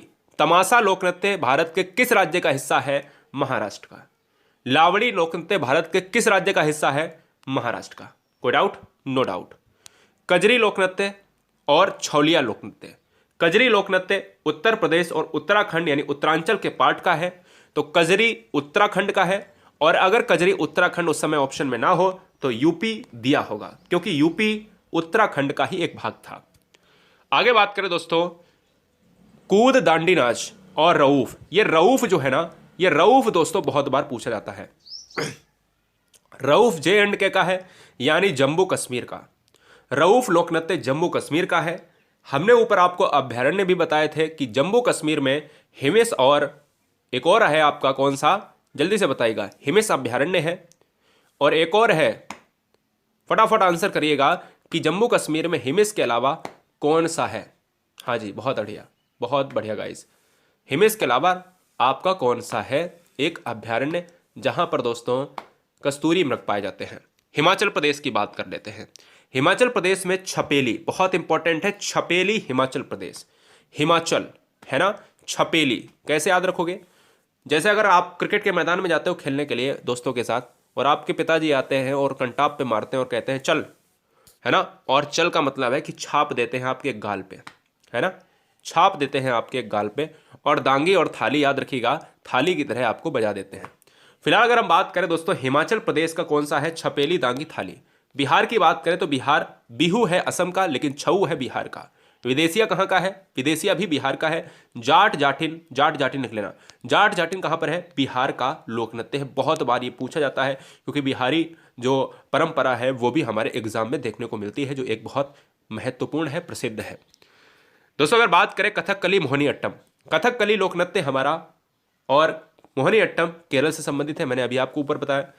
नागालैंड की बात करें तो लीम झोंक, जो कम आता है एग्जाम में, लेकिन ये सबसे ज्यादा जो आता है ये जात्रा आता है, जात्रा। जात्रा की बात करें, जात्रा आपको पश्चिम बंगाल में देखने को मिलती है, और पश्चिम बंगाल कोलकाता राजधानी है। पश्चिम बंगाल में दुर्गा पूजा, जात्रा, थाली, छाऊ, इस तरीके से यहाँ पर परंपराएं हैं। ठीक है, तो ये सारी चीजें आपने देखी, और आगे हम 3-4 चीजें और देख लेते हैं, यानी 20 क्वेश्चन, 20 पॉइंट तक। 16 नंबर, मंदी ढकनी जो है, मंदी और ढकनी जो है गोवा का परंपरा है। कचिपुड़ी आंध्र प्रदेश का है, सभी जानते हैं। विदेशिया छऊ जो आपका बिहार के साथ साथ झारखंड का भी है, क्योंकि वहीं पर लगता है। साथ ही साथ ओडिशा और घुमरा, ये हमारा ओडिशा में है। और पंथी नृत्य जो वेरी वेरी मोस्ट इंपॉर्टेंट, ये इंपॉर्टेंट है, याद रखना है, छत्तीसगढ़ में पंथी नृत्य होता है, पंथी संप्रदाय के द्वारा। तो दोस्तों ये 20 पॉइंट आपने देखे, और ऊपर 8 पॉइंट अलग से देखे हैं। भारत के राज्यों के संबंध में सारी चीजें आपने क्या देखी हैं? यहां पर लोक नृत्य, पूरी परंपरा को हमने 5 मिनट के अंदर यहां पर डिस्कस कर लिया। चले अगले पॉइंट पर, अगले पॉइंट पर चलेंगे। थोड़ा सा आपको क्या लगेगा, बोरियत फील होगा, कोई बात नहीं। यहां पर देखिएगा, पहले हम जनजातीय क्षेत्र जान लेते हैं, अभी नहीं, फिलहाल आपको बोर कराएंगे, क्योंकि यहां से क्वेश्चन बहुत आता है। क्वेश्चन में कह देता है कि भारत में सबसे ज्यादा जनजाति कौन सी है, भारत में सबसे ज्यादा जनजाति किस क्षेत्र में है, किस राज्य में है। तो यहां से क्वेश्चन आते हैं। तो एक टॉपिक डाल लीजिएगा, भारत की जनजाति। भारत की जनजाति से क्वेश्चन आते हैं, तो भारत की जनजातियों में धार्मिक पुरुष, जिसको पुजारी को पाहन कहा जाता है, तो क्वेश्चन में क्या आता है? धार्मिक पुरुष पुजारी को पाहन कहा जाता है, मतलब जितने भी पुजारी होते हैं, ठीक है ना, चाहे वो एक किसी भी धर्म का हो, उसको हम पाहन कहते हैं जनजातियों में। अफ्रीका महाद्वीप को, अब याद रखो, जैसे जैसे हम लोगों में क्या होता है, पुजारी होता है ना, ऐसे ही मुस्लिम संप्रदाय में क्या होता है, बताओ जल्दी से बताओ, वहां पर क्या होता है फटाफट। जिस तरीके से हिंदू में आप बात करते हो, रामायण महाभारत की बात करते हो, गीता की बात करते हो, ऐसे ही वहाँ पर कुरान होता है। ऐसे ही अलग धर्म में जैन अवेस्ता होता है, बाइबिल होता है। तो यहाँ पर भी क्या होता है, जनजातियों में जो उनका पुजारी होता है, वहाँ पर उसको क्या कहेंगे, पाहन कहेंगे। अफ्रीका महाद्वीप को जनजाति महाद्वीप भी कहा जाता है। और अफ्रीका महाद्वीप याद रखिएगा, अफ्रीका महाद्वीप में सहारा मरुस्थल भी है, क्लियर है। अफ्रीका महाद्वीप को काला महाद्वीप भी कहा जाता है, ये भी आपको याद रखना है। फिलहाल हम ये भारत की जीके पढ़ रहे हैं, तो भारत की जीके को हम पूरी तरीके से निचोड़ देंगे आज। भारत देश में सर्वाधिक जनजाति जनसंख्या वाला राज्य मध्य प्रदेश है। उसके बाद महाराष्ट्र का स्थान आता है। तो पहला क्वेश्चन यहां से बन गया, महाराष्ट्र को भूल जाना भले ही, लेकिन पहला क्वेश्चन ये बन गया कि भारत में जनजाति सबसे ज्यादा कहां पर है, तो मध्य प्रदेश का इलाका, मध्य प्रदेश के क्षेत्र से संबंधित है। क्लियर है, कोई डाउट नहीं होना चाहिए दोस्तों। बहुत इंपॉर्टेंट पॉइंट है, इंपॉर्टेंट मुद्दे हैं आपके सामने। भारत देश में सर्वाधिक जनजाति परसेंट जनसंख्या वाला राज्य मिजोरम है। अगर क्वेश्चन में पूछा जाए सर्वाधिक जनसंख्या कितनी है, यानी भारत देश में सर्वाधिक जनजाति जनसंख्या वाला, तो आप मध्य प्रदेश। लेकिन अगर पूछा जाए भारत देश में सर्वाधिक जनजाति परसेंट वाला राज्य, देखिए एक होता है जनसंख्या और एक होता है प्रतिशत के आधार पर। तो प्रतिशत के आधार पर आपका कौन सा है, 94% के साथ मिजोरम अग्रणी है।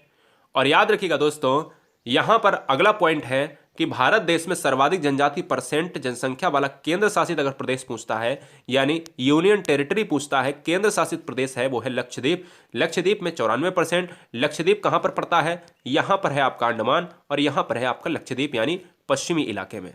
क्लियर आया, याद आया, पढ़ाया था आपको। भारत देश में न्यूनतम जनजाति जनसंख्या वाला राज्य गोवा, तथा इसके बाद उत्तर प्रदेश का स्थान आता है।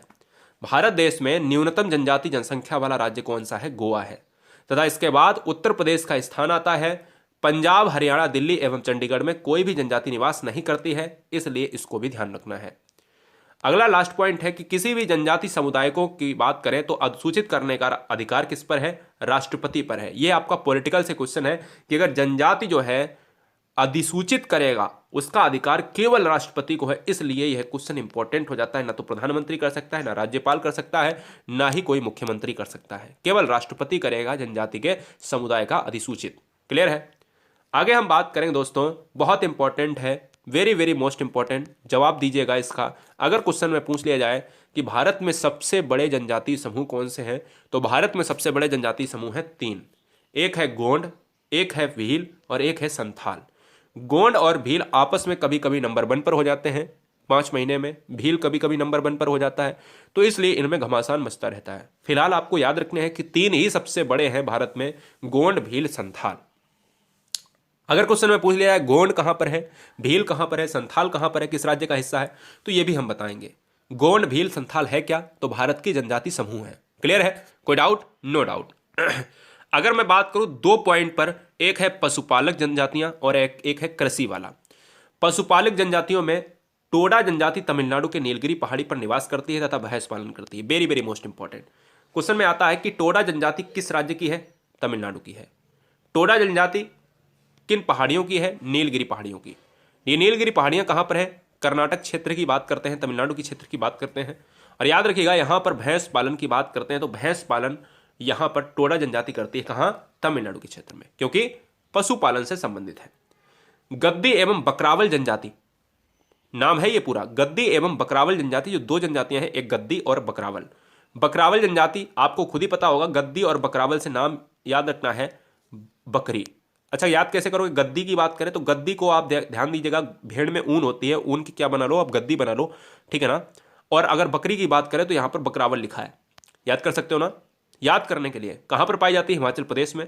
और यह किसका पालन करती है? भेड़ और बकरी का। क्लियर है? चकमा जनजाति दोस्तों कहां की है? चकमा जनजाति है बांग्लादेश की।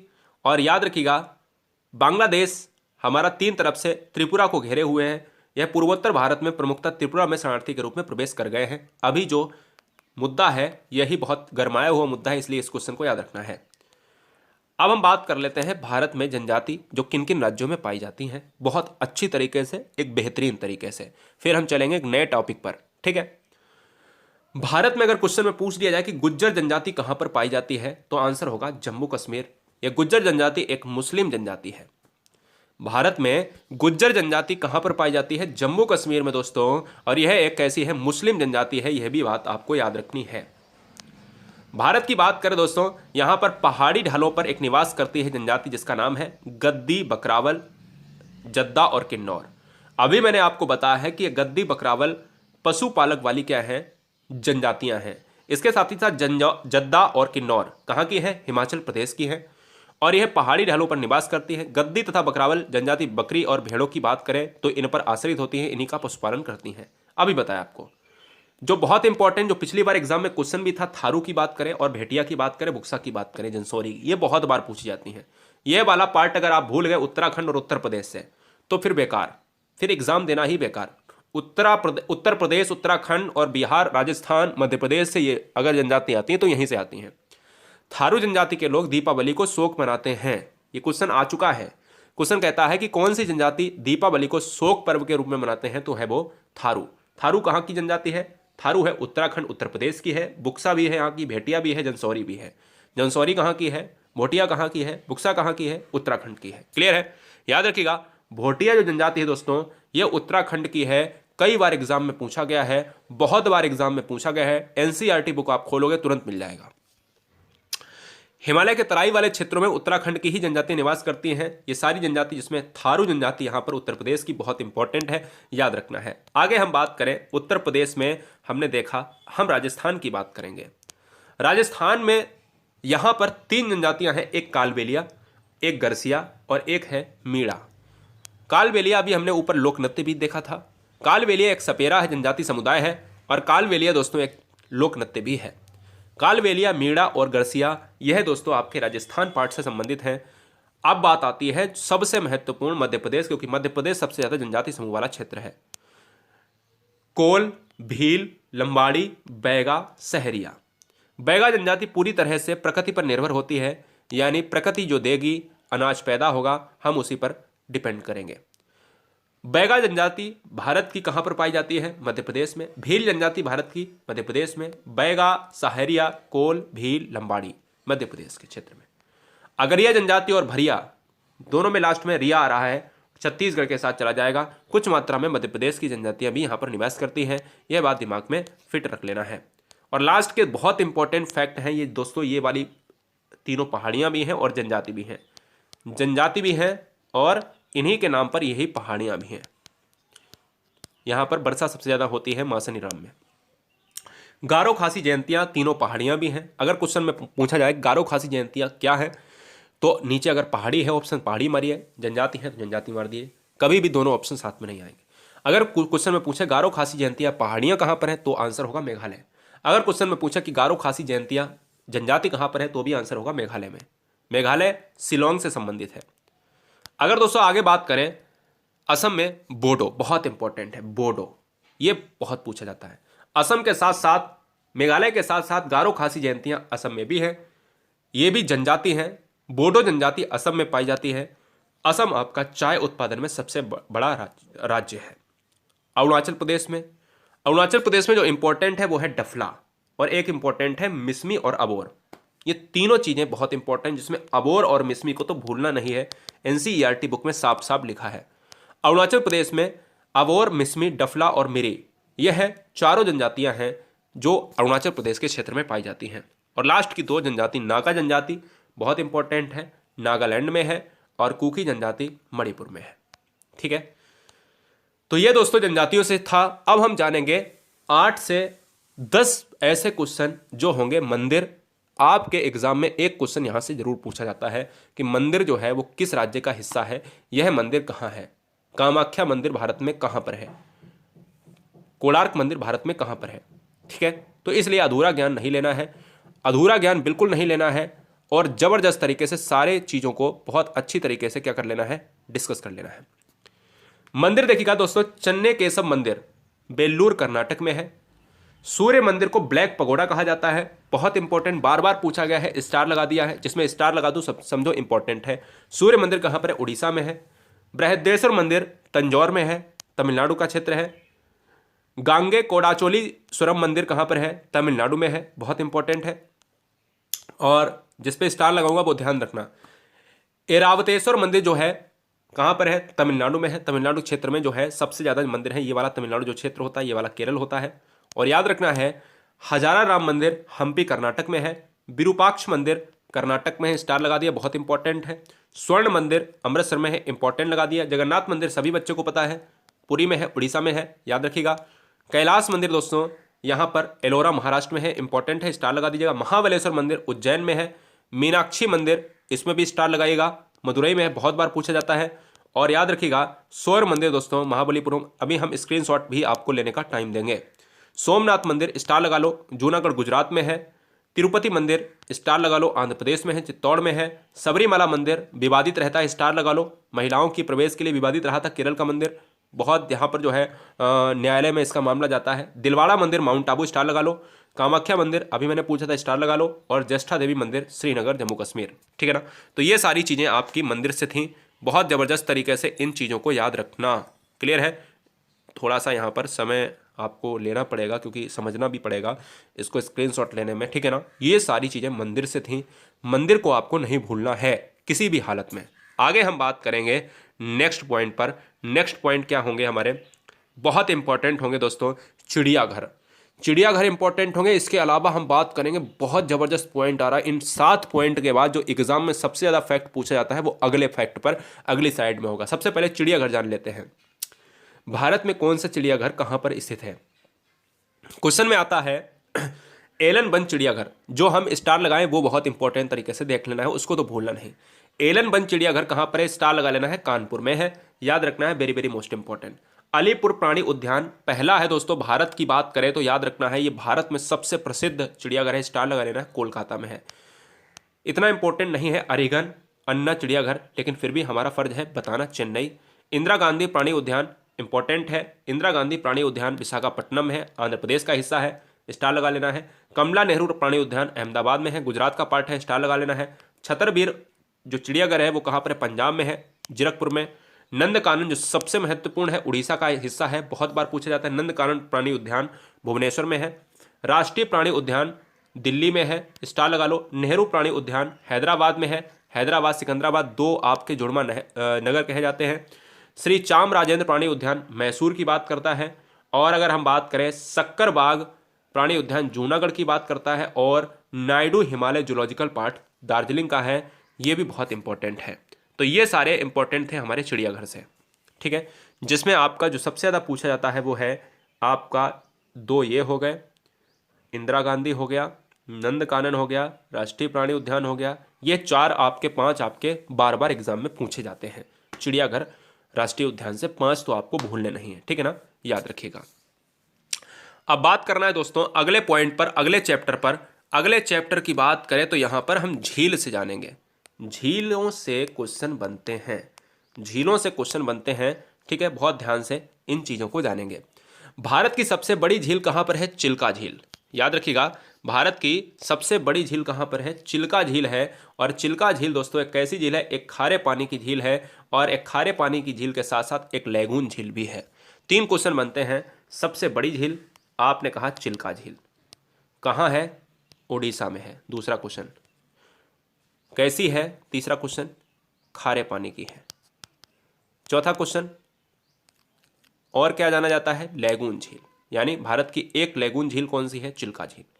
तो ये चार क्वेश्चन याद रखना है, 1 2 3 4, यानी ये वाला खारे पानी वाला, ये वाली याद आपको रखनी है तो रखनी है। कोई भी बच्चा गलत ना करे, क्योंकि क्वेश्चन अगर टफ बनाएगा तो ये कह देगा निम्नलिखित में से कौन सी भारत की एक लैगून झील है, तो आंसर जाएगा चिल्का।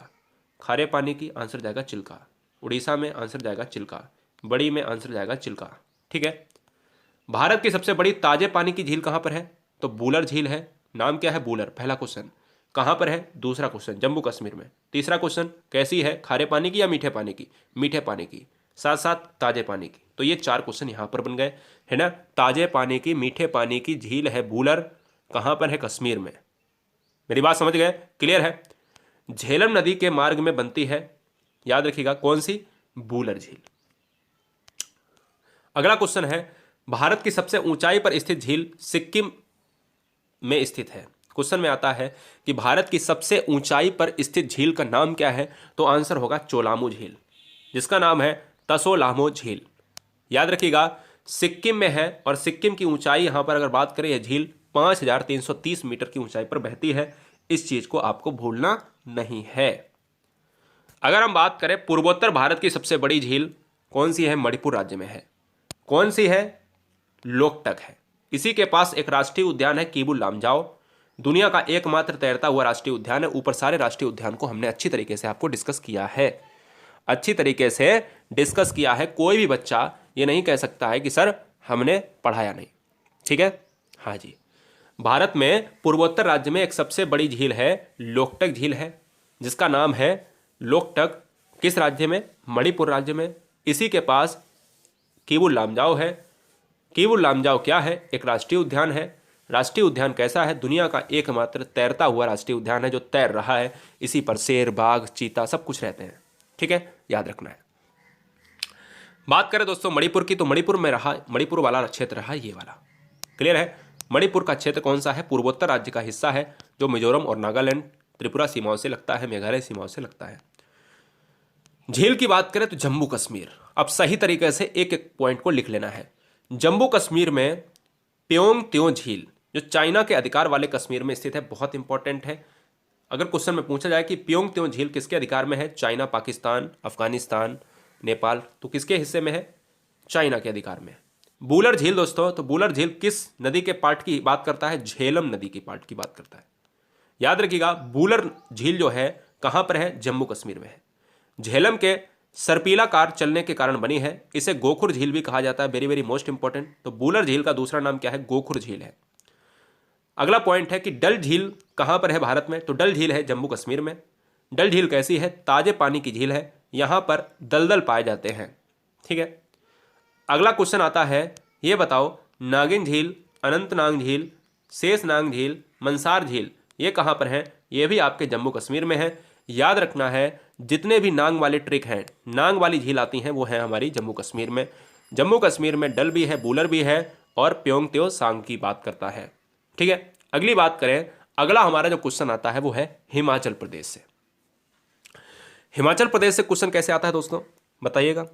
हिमाचल प्रदेश से दोस्तों क्वेश्चन ऐसे आता है कि भैया सूरजताल झील किस राज्य का हिस्सा है? सूरजताल झील किस राज्य का हिस्सा है?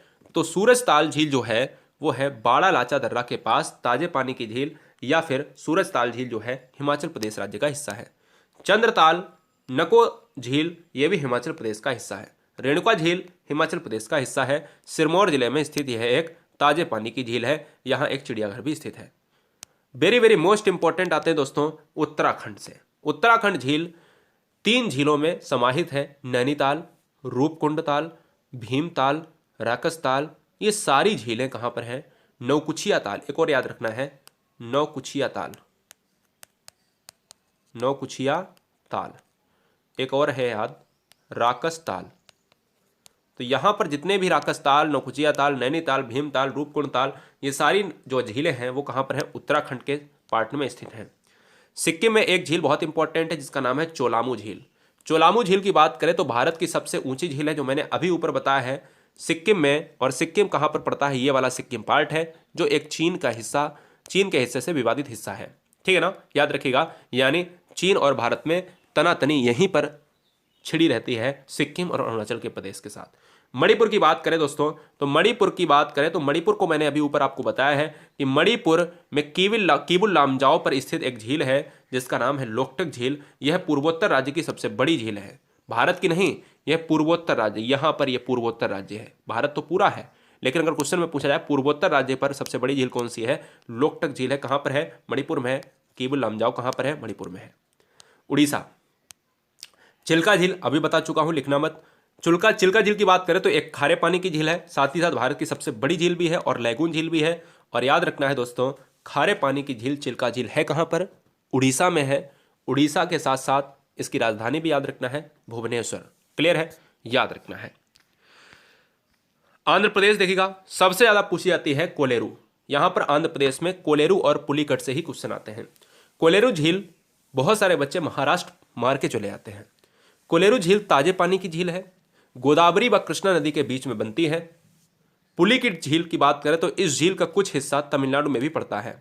तो याद रखना है फिलहाल पुलिकट झील अगर तमिलनाडु है तमिलनाडु ऑप्शन मारो, आंध्र प्रदेश है आंध्र प्रदेश मारो, या आंध्र प्रदेश तमिलनाडु दोनों है तो आप दोनों को मारिएगा। कोलेरू झील कहां पर है? आंध्र प्रदेश में है। पुलिकट झील कहां पर है? आपकी आंध्र प्रदेश के साथ है। और यह झील सतीश धवन अंतरिक्ष केंद्र के पास है। यह बात याद रखना है, बहुत इंपॉर्टेंट है, जो अंतरिक्ष विज्ञानी केंद्र है। तमिलनाडु में एक क्वेश्चन आता है पुलिकट झील जो मैंने ऊपर बताया है, और या फिर बीरानम झील या फिर चेम्ब्राकाकम झील। तमिलनाडु क्षेत्र कहां पर है? तमिलनाडु क्षेत्र हमारा ये रहा भारत में, और तमिलनाडु क्षेत्र में चेम्ब्राकम है, पुलिकट है और बैरीनाम झील है। बैरीनाग नहीं है, बैरीनाग है आपकी जम्मू कश्मीर में। ठीक है, यह बात आपको याद रखनी है। सबसे महत्वपूर्ण है, दो यहां पर पूछी जाती हैं, एक वेम्बनाड और एक अष्टमुडी। अष्टमुदी जो है झील है वो केरल में है, और वेम्बनाड झील भी आपकी खारे पानी की झील है, ये भी आपकी केरल में है। इसके साथ ही साथ एक और झील जो पूछी नहीं गई है फिलहाल मैं बता देना चाहता हूं, शास्ता माकोट्टा झील, ये कहाँ की है? ये भी केरल की है। और याद रखना है दोस्तों, केरल भारत के किस हिस्से की बात करता है? तो केरल भारत के इस हिस्से की बात करता है। यहाँ पर वेम्बनाड है और यहाँ पर दोस्तों अष्टमुदी है। ठीक है ना, क्या है? अष्टमुदी है। चलिए तेलंगाना की बात कर लेते हैं। तेलंगाना में आपकी उस्मान सागर झील है और हिमायत सागर झील। तेलंगाना भारत में एक ऐसा पार्ट है जो आंध्र प्रदेश से अलग हुआ है, कई बार मैंने आपको बताया है, बहुत इंपॉर्टेंट दोस्तों, याद रखिएगा। तेलंगाना है कहाँ पर? ये वाला नीला वाला पार्ट। ये नीला वाला पार्ट कहाँ पर है? यहाँ पर ये नीला वाला आपको पार्ट दिख रहा होगा, यही तेलंगाना है। हिमायत सागर झील और उस्मान झील सागर हमारा कहाँ पर है? तेलंगाना में। बहुत इंपॉर्टेंट है लोनार झील। क्वेश्चन में ये पूछा जाता है कि महाराष्ट्र की लोनार झील किस तरीके से निर्माणित है? तो लोनार झील दोस्तों ज्वालामुखी यानी वोल्केनोज की बात करता है। जिस तरीके से आप आग्नेय चट्टान का निर्माण देखते हो, तो आग्नेय चट्टान का निर्माण ज्वालामुखी से हुआ है, काली मिट्टी का निर्माण ज्वालामुखी से हुआ है। ऐसे ही महाराष्ट्र में जो एक झील है लोनार झील, उसका निर्माण भी ज्वालामुखी से ही हुआ है। ठीक है। मध्य प्रदेश की बात करें तो मध्य प्रदेश में भोज झील है, पूछा नहीं गया है, लेकिन यहां पर तवा बोहर झील पूछा गया है, एक बार पूछा गया है एग्जाम में। तवा बोहर झील नर्मदा नदी के ऊपर बांध बनाकर बनाया गया है। फिलहाल आपको याद रखना है कि तवा बोहर झील किस राज्य में है, भोज झील किस राज्य में है, मध्य प्रदेश में है। आगे बात करें, गुजरात में नल सरोवर झील भी है, नल सरोवर अभ्यारण्य भी है। गुजरात में गिर अभ्यारण्य भी है, नल सरोवर अभ्यारण्य भी है, गुजरात में नल सरोवर झील भी है। सारी चीजें याद रखना है, क्लियर है, याद रखना है। जिस तरीके से आपका केरल में पेरियार अभ्यारण्य भी है, पेरियार नदी भी है, पेरियार झील भी है, तो ऐसे ही गुजरात में नल सरोवर अभ्यारण्य भी है और नल सरोवर झील भी है। गुजरात मैप में कहाँ है, गुजरात ये रहा। गुजरात की बात करें तो गुजरात में सबसे ज़्यादा नमक का उत्पादन होता है। गुजरात में सबसे ज़्यादा तटीय इलाका है, यानी गुजरात की सबसे लंबी तटरेखा, अगर क्वेश्चन में पूछा जाता है भारत की सबसे लंबी तटरेखा किस राज्य की है, तो गुजरात की है। राजस्थान की बात करें तो राजस्थान बहुत इंपॉर्टेंट है।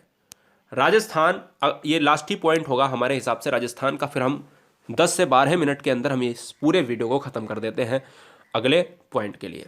सांबर झील हमारी कहाँ की है, सांबर झील हमारी है भारत में नमक की आपूर्ति में सहायक है। सांबर झील हमारी राजस्थान की है। पुष्कर झील हमारी कहाँ है, राजस्थान की है। नक्की झील हमारी कहाँ है, राजस्थान की है। राजसंबत झील कहाँ गए, राजस्थान की है। देवर झील जिसको हम डेवर लेक कहते हैं, राजस्थान की है। यह मानव निर्मित है, इसको राजा उदयपुर के राजा ने ही बनवाया था। याद रखना है, क्वेश्चन में आ सकता है कि एक ऐसी झील बताइएगा जिसको मनुष्य के द्वारा बनाया गया है, या राजा उदयपुर के जो किंग रहे हैं, ठीक है ना, किंग ऑफ उदयपुर, तो हम कह सकते हैं राजस्थान पार्ट हो जाएगा, डेवर झील हो जाएगा, डेवर लेक हो जाएगा, या देवर झील हो जाएगा। क्लियर है। आगे हम बात करें, पंचभद्रा झील कैसी है, खारे पानी की झील है। और पंचभद्रा किस राज्य की है, खारे पानी की भूल जाना लेकिन राज्य मत भूलना, राजस्थान की बात करता है, तो राजस्थान आपको याद रखना पड़ेगा। ठीक है, याद रखिएगा, बहुत बढ़िया। अगला पॉइंट डिस्कस करेंगे दोस्तों भारत की मिट्टियों पर। भारत की मिट्टियां जो एग्जाम पॉइंट ऑफ व्यू से बहुत ज़बरदस्त तरीके से अपना प्रभाव जमाती हैं आपके एग्जाम में। याद रखिएगा, भारत की मिट्टियों में क्वेश्चंस कैसे बनते हैं, जैसे काली मिट्टी का रंग काला कैसे है, काली मिट्टी कितना % है, जलोढ़ मिट्टी कितना % है, खादर बांगर क्या है।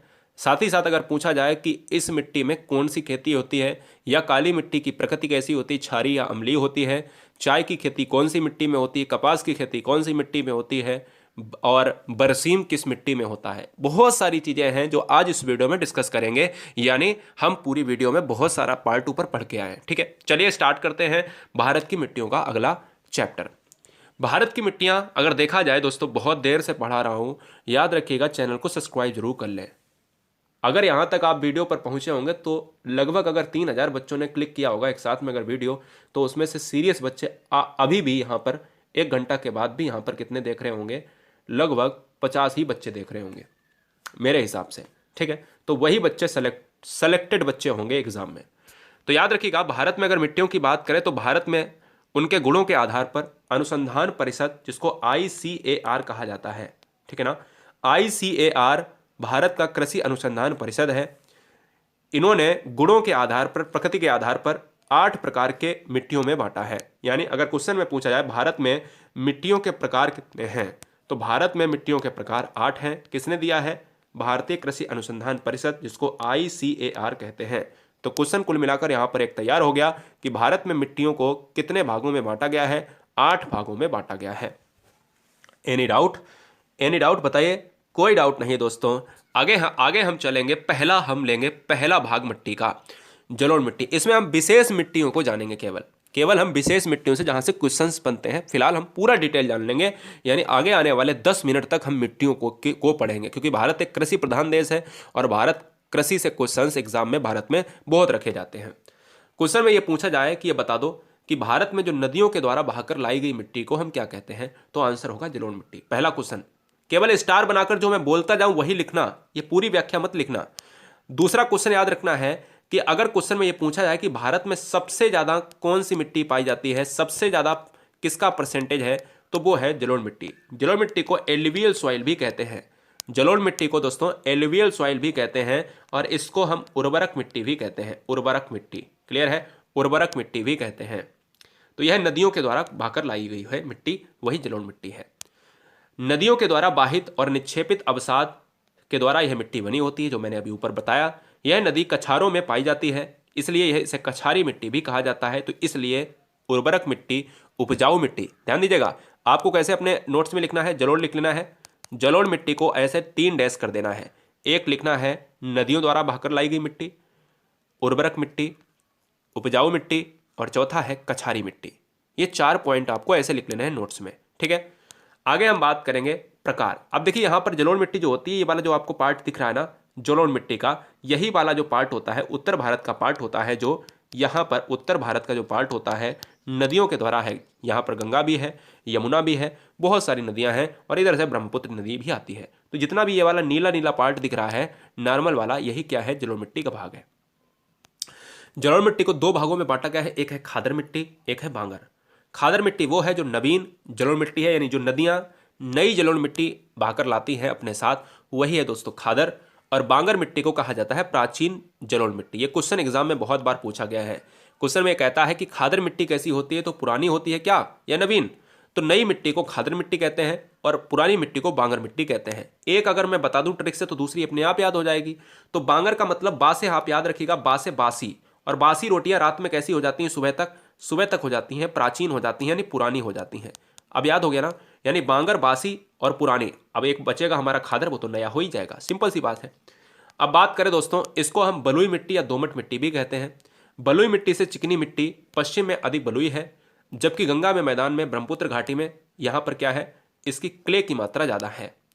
अब याद रखिएगा दोस्तों, यहाँ पर जो क्वेश्चंस बनते हैं, कहता है कि ये बताओ कि भारत के कितने % पर जलोढ़ मिट्टी है। तो 40%, पूरी भूमि का 40% हिस्सा जलोढ़ मिट्टी का है। तो स्टार बनाकर इसको भी लिख लेना है कि 40% हिस्सा किसका है, जलोढ़ मिट्टी का है। आगे हम बात करेंगे काली मिट्टी।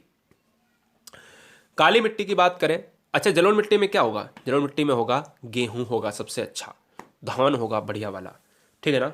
इसके अलावा क्या होगा, आलू होगा, मक्का होगा, गन्ना होगा। ज़्यादातर फसलें जलोढ़ मिट्टी में हो ही जाती हैं।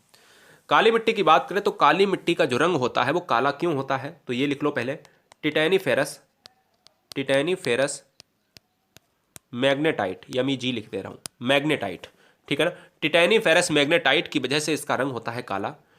इसका निर्माण कैसे होता है, इसका निर्माण होता है ज्वालामुखी के द्वारा, यानी काली मिट्टी का जो निर्माण हुआ है भारत में ज्वालामुखी के द्वारा हुआ है, काली मिट्टी कहलाती है। दक्कन का पठार, जिसमें महाराष्ट्र का विदर्भ, दक्षिण पूर्वी गुजरात, दक्षिण पूर्वी राजस्थान, पश्चिमी मध्य प्रदेश और मालवा का पठार कर्नाटक, आंध्र प्रदेश, और यहाँ पर उत्तर पश्चिम तमिलनाडु आते हैं काली मिट्टी के लिए।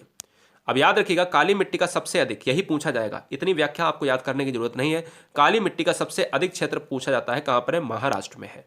काली मिट्टी से 2 फैक्ट आपको बताए हैं। काली मिट्टी का निर्माण कैसे हुआ है, ज्वालामुखी के द्वारा हुआ है। काली मिट्टी रंग कैसे है काला, टिटैनिफेरस मैग्नेटाइट की वजह से काला रंग है इसका। कोई दिक्कत, कोई डाउट, कोई भी डाउट नहीं होना चाहिए गाइस, ठीक है ना। आगे हम बात करेंगे क्षेत्रफल के अनुसार काली मिट्टी 28% इसका अपना हिस्सा रखती है, जबकि 40% हिस्सा जलोढ़ मिट्टी रखती है। काली मिट्टी की प्रकृति जो है चिकनी और चिपचिपी हो जाती है बहुत जल्दी। बहुत इंपॉर्टेंट पॉइंट है कि काली मिट्टी के दूसरे नाम क्या है और काली मिट्टी में कौन सी खेती होती है। काली मिट्टी में सबसे ज़्यादा कपास होती है, इसलिए इसका नाम कपासी मिट्टी है। काली मिट्टी ज्वालामुखी से होती है, तो इसलिए इसको ज्वालामुखी मिट्टी कहा जाता है। काली मिट्टी को रेगुर मिट्टी भी कहते हैं, और काली मिट्टी को कन्हार मिट्टी कहते हैं, और काली मिट्टी का एक नाम और है चरनोजम मिट्टी, ये भी लिख लीजिएगा। चरनोजम मिट्टी भी काली मिट्टी का नाम है। कपासी मिट्टी काली मिट्टी का नाम है क्योंकि कपास होती है। ज्वालामुखी मिट्टी ज्वालामुखी कपासी मिट्टी यानी काली मिट्टी का ही नाम है, क्योंकि यह ज्वालामुखी से ही इसका उद्गार हुआ है। लाल एवं पीली मिट्टी, लाल एवं पीली मिट्टी अरावली क्षेत्र, तमिलनाडु, कर्नाटक, आंध्र प्रदेश, उड़ीसा और छत्तीसगढ़ में महानदी के मैदान में। लाल मिट्टी की बात करें तो लाल मिट्टी का ये क्षेत्र है, लाल मिट्टी ये वाला क्षेत्र है, ये वाला पूरा लाल मिट्टी का ही क्षेत्र है, आप देख रहे होंगे। और काली मिट्टी का जो क्षेत्र हमने ऊपर दिखाया, ये वाला जो क्षेत्र है काली मिट्टी का, ये जितना काला काला है, यानी थोड़ा थोड़ा काला आपको दिख रहा होगा, ये दोस्तों क्या है, ये काली मिट्टी ही है, ये वाला पार्ट, ठीक है ना। ये वाला थोड़ा सा पार्ट, ये थोड़ा सा पार्ट, ये थोड़ा सा पार्ट, तो ये काली मिट्टी का है, ये जलोढ़ मिट्टी का है, और ये वाला हम पढ़ने वाले हैं लाल मिट्टी और पीली मिट्टी। अगली मिट्टी का नाम है लेटराइट मिट्टी। एग्जाम के लिए बहुत इंपॉर्टेंट, कहता है पूर्वी और पश्चिमी घाट, राजमहल की पहाड़ियाँ, केरल, कर्नाटक, उड़ीसा के पठार। याद नहीं करना है, फिलहाल बताना मेरा काम है, और बहुत इंपॉर्टेंट जो चीज़ें हैं वो हमें बताऊंगा स्टार बना के क्या याद करनी है। भारत में लेटराइट मिट्टी का सबसे अधिक क्षेत्र केरल में है, ये याद करना है, स्टार बना के लिख लेना है कि लेटराइट मिट्टी ईंट जैसी मिट्टी होती है जो एक कड़ी मिट्टी होती है। क्वेश्चन में पूछा जाए सबसे कड़ी मिट्टी लेटराइट मिट्टी। निर्माण ईंट जैसे पदार्थों से। कहाँ पर सबसे ज़्यादा है? केरल में है। ठीक है ना। याद रखिएगा इस मिट्टी में क्या होता है, यही क्वेश्चन में पूछा जाता है। निर्माण कैसे होता है? उष्ण कटिबंधीय अधिक वर्षा के कारण चूना और रेत के कण बह जाते हैं तथा लौह के ऑक्साइड एल्यूमिनियम के यौगिक बचे रहते हैं। उच्च तापमान में पनपने वाले जीवाणु द्वारा ह्यूमस को नष्ट कर दिया जाता है। याद रखिएगा इस क्वेश्चन में एक और पूछा जाता है कि लेटराइट मिट्टी की जो प्रकृति होती है वो कैसी होती है? एसिडिक होती है, अम्लीय होती है। लेटराइट मिट्टी अगर देखा जाए तो ये वाला पार्ट है, ये थोड़ा थोड़ा पार्ट, ये लाल लाल थोड़ा थोड़ा दिख रहा है, ये लाल लाल दिख रहा है, ये वाला लाल लाल दिख रहा है ना, ये छोटा छोटा पार्ट है। ये दोस्तों क्या है? लेटराइट पार्ट है। ठीक है ना। तो भारत में अगर क्वेश्चन एक ही आता है कि लेटराइट मिट्टी में कौन सी खेती होती है, तो लेटराइट मिट्टी में आपकी चाय की खेती होती है। ये वाला इलाका, असम वाला इलाका, ये वाला इलाका, ये पश्चिम बंगाल में भी चाय होती है बहुत बढ़िया वाली। याद रखिएगा तो यहाँ पर जो क्वेश्चन आता है कि लेटराइट मिट्टी में चाय की खेती होती है, क्या ये सही है? बिल्कुल सही है, क्योंकि चाय की खेती के लिए लेटराइट मिट्टी ही उपयुक्त है। आगे हम बात करेंगे शुष्क मिट्टी या मरुस्थलीय मिट्टी। शुष्क मिट्टी या मरुस्थलीय मिट्टी दोस्तों, तो याद रखना है कि यह राजस्थान, सौराष्ट्र, कच्छ और हरियाणा के क्षेत्र में है। इसका गठन बलुई मिट्टी की बात करता है, यानी बलुई मिट्टी है क्योंकि यहाँ पर पानी की मात्रा बहुत कम होती है। पानी की मात्रा क्या होती है? कम होती है, बारिश होती ही नहीं है। ठीक है ना। याद रखना है ये चीज़ें। रासायनिक संगठन की बात करें तो इसमें लोहा और फास्फोरस की अधिकता होती है। क्वेश्चन पूछा जाता है किस मिट्टी में लोहा फास्फोरस की अधिकता होती है? नाइट्रोजन और ह्यूमस की कमी होती है। और किसकी कमी होती है? नाइट्रोजन और ह्यूमस की। हम याद रखते हैं आपको कि भाई जम्मू कश्मीर का जो ये राजस्थान का जो इलाका है, इसमें आपका शुष्क वाला जो क्षेत्र है वो ज्वार बाजरा के लिए, मोटे अनाज के लिए प्रसिद्ध है, क्योंकि इनमें कम पानी की आवश्यकता होती है और आसानी से इन फसलों को उगाया जा सकता है। ठीक है। आगे हम बात करेंगे लवणीय मिट्टी। लवणीय मिट्टी दोस्तों क्या है? लवणीय मिट्टी के वितरण क्षेत्र। लवणीय मिट्टी गुजरात, पूर्वी तट और सुंदरबन वाले डेल्टा के क्षेत्र में, जो पश्चिम बंगाल का इलाका है, पश्चिम बंगाल का इलाका है। लवणीय मिट्टी की बात करें तो समुद्र तटीय इलाकों में उच्च ज्वार के समय समुद्र के खारी जल की भूमि पर फैल जाने से यह मिट्टी बनती है। प्रकृति की बात करें तो बलुई और दोमट मिट्टी। जैसे अगर हम बात करें यहाँ पर एक अगर फिगर ले लेते हैं, फिगर में आपको मैं दिखा देता हूँ कि अगर यहाँ पर कहीं फिगर मिल जाए मुझे, ये वाला लवणीय मिट्टी की बात करता है, तो हम ये कह सकते हैं यहाँ पर जो पार्ट है आपका, देखा जाए जो इलाका है तटीय क्षेत्र, तटीय क्षेत्र जो इलाका है यहाँ पर क्या है? लवणीय मिट्टी होती है। याद रखना है कि इसमें जो है नमक का उत्पादन भी बहुत बढ़िया होता है और आसानी से भारत की अर्थव्यवस्था को सुधारा जा सकता है। इसके अलावा अगर हम बात करें यहाँ पर लवणीय मिट्टी में, लवणीय मिट्टी का जो मैंने पार्ट अभी बताया है सुंदरबन डेल्टा जो पश्चिम बंगाल का है, क्वेश्चन ये आता है कि लवणीय मिट्टी में कौन सी फसलें होती हैं। अब अगर लवणीय मिट्टी होगी तो ये नमक की बात करेगा, है ना, और इसकी प्रकृति क्षारीय हो जाएगी, स्टिक की बात तो होगी नहीं। अगर देखा जाए तो बरसीम होती है सबसे ज़्यादा। मैंने यही क्वेश्चन स्टार्टिंग में पूछा था कि अगर मिट्टी पढ़ रहे हो तो इसमें कौन सी खेती होती है? चाय के लिए लेटराइट है, कपास के लिए काली है, धान गन्ना के लिए आपकी कौन सी है? जलोढ़ मिट्टी है। और आप याद रखिएगा इसमें धान भी हो जाती है, ऐसा नहीं है कि बरसीम ही होगी। अब काली मिट्टी में क्या केवल कपास होगा? नहीं ना, काली मिट्टी में कपास भी होगा, गन्ना भी होगा, आलू भी होगा। सबसे ज़्यादा क्या होगा? तो सबसे ज़्यादा लवणीय में बरसीम होगा, सबसे ज़्यादा काली में कपास होगा। अमरूद भी होता है, आंवला भी होता है। ठीक है ना। इसके अलावा अमरूद क्या अपने यहाँ नहीं होता? बिल्कुल होता है। क्या पश्चिम बंगाल में ही होता है? नहीं ना। पीट में मिट्टी, पीट में मिट्टी बहुत इंपॉर्टेंट है। ये वाला लाल कलर से लिखा है। सुंदरबन डेल्टा के क्षेत्र में पीट में मिट्टी पाई जाती है और दलदली क्षेत्र में यह काफ़ी अधिक मात्रा में होती है, क्योंकि अगर भारत का क्षेत्र देखा जाए तो ये दलदली इलाका है। ठीक है ना। पानी का इलाका, तटीय इलाका है। 40 से 50% तक ह्यूमस रहता है। अम्लीय ह्यूमिसिक जो ह्यूमिडिटी होती है, जो एसिडिटिक होती है, वो सारी मात्रा इसमें होती है। यानी अगर देखा जाए तो इसकी मात्रा अम्लीय होती है। लेकिन कहीं कहीं पर इस मिट्टी को, यानी पीट में मिट्टी को अगर देखा जाए दोस्तों तो इसकी मात्रा क्षारीय भी होती है। गाढ़ा और काला रंग होता है इसका। याद रखिएगा इसका मतलब ये नहीं है कि आप काली मिट्टी को लगा दें। आगे हम बात करेंगे पर्वतीय मिट्टी। पर्वतीय मिट्टी को हम आपको बता देना चाहते हैं कि पर्वतीय मिट्टी दोस्तों कौन सी है। पर्वतीय मिट्टी दोस्तों आपके हिमालय की क्षेत्र की बात, ये आपका ग्रीन कलर वाला ये पर्वतीय मिट्टी है। ये वाला मिट्टी है पर्वतीय, है ना। ये पर्वतीय मिट्टी के अंतर्गत आता है। यही वाला केवल इलाका भारत का पर्वतीय मिट्टी यानी वन की पर्वतीय मिट्टी होती है। पर्याप्त वर्षा वाले क्षेत्र यहाँ पर आपके वितरण क्षेत्र में मिलती है। घाटियों की वन मिट्टी में जैव तत्व या ह्यूमस की अधिकता होती है। पहला पॉइंट जबरदस्त है। लेकिन पहाड़ी ढलानों पर ह्यूमस कम हो जाता है, इंपॉर्टेंट है। यह नई मिट्टी होती है जो निर्माण की प्रक्रिया में है, यानी हमारा हिमालय जो है वो नवीन पर्वत श्रृंखला कहलाता है। अरावली हमारा प्राचीन पर्वत श्रृंखला है, इसलिए इसे नई मिट्टी भी कहा जाता है। प्रकृति कैसी होती है? प्रकृति होती है यहाँ पर एसिडिक होती है, अम्लीय होती है। पोटास, फास्फोरस और कैल्शियम की मात्रा यहाँ पर कम पाई जाती है। कौन सी खेती हो जाती है? आप देखते होंगे जम्मू एंड कश्मीर, ये आपकी जो मिट्टी होती है ये होती है पर्वतीय मिट्टी, और जम्मू कश्मीर में आप देखते होंगे कि सेब ज़्यादा होता है। ऐसे ही पर्वतीय मिट्टी यहाँ पर भी पाई जाती है, तो यहाँ पर थोड़ी सी चाय की मात्रा, कहवा की मात्रा आपको मिल जाएगी, है ना। तो यहाँ पर बागवानी फसलों के लिए भी उपयुक्त होती है यह पर्वतीय मिट्टी।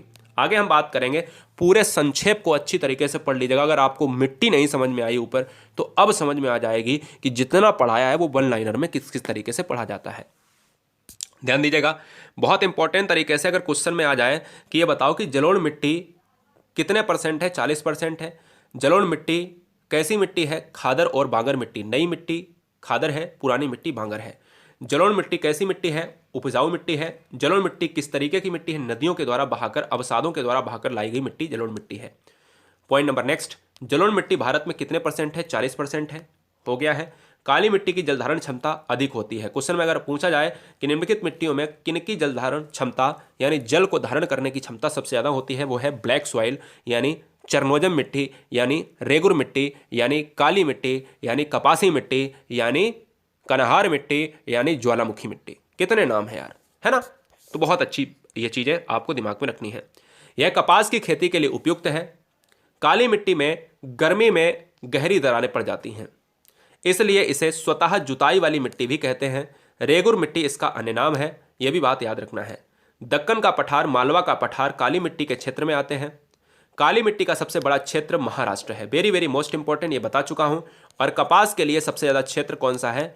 गुजरात है, ठीक है। यह बात आप दिमाग में रख लीजिएगा, बहुत इंपॉर्टेंट है। पठार में आपको काली मिट्टी याद रखना है कि कौन कौन से पठार में काली मिट्टी है, कौन कौन से क्षेत्र में है। महाराष्ट्र और मध्य प्रदेश की बात करें, इसमें भी काली मिट्टी है, और गुजरात और महाराष्ट्र में सबसे ज़्यादा काली मिट्टी पाई जाती है।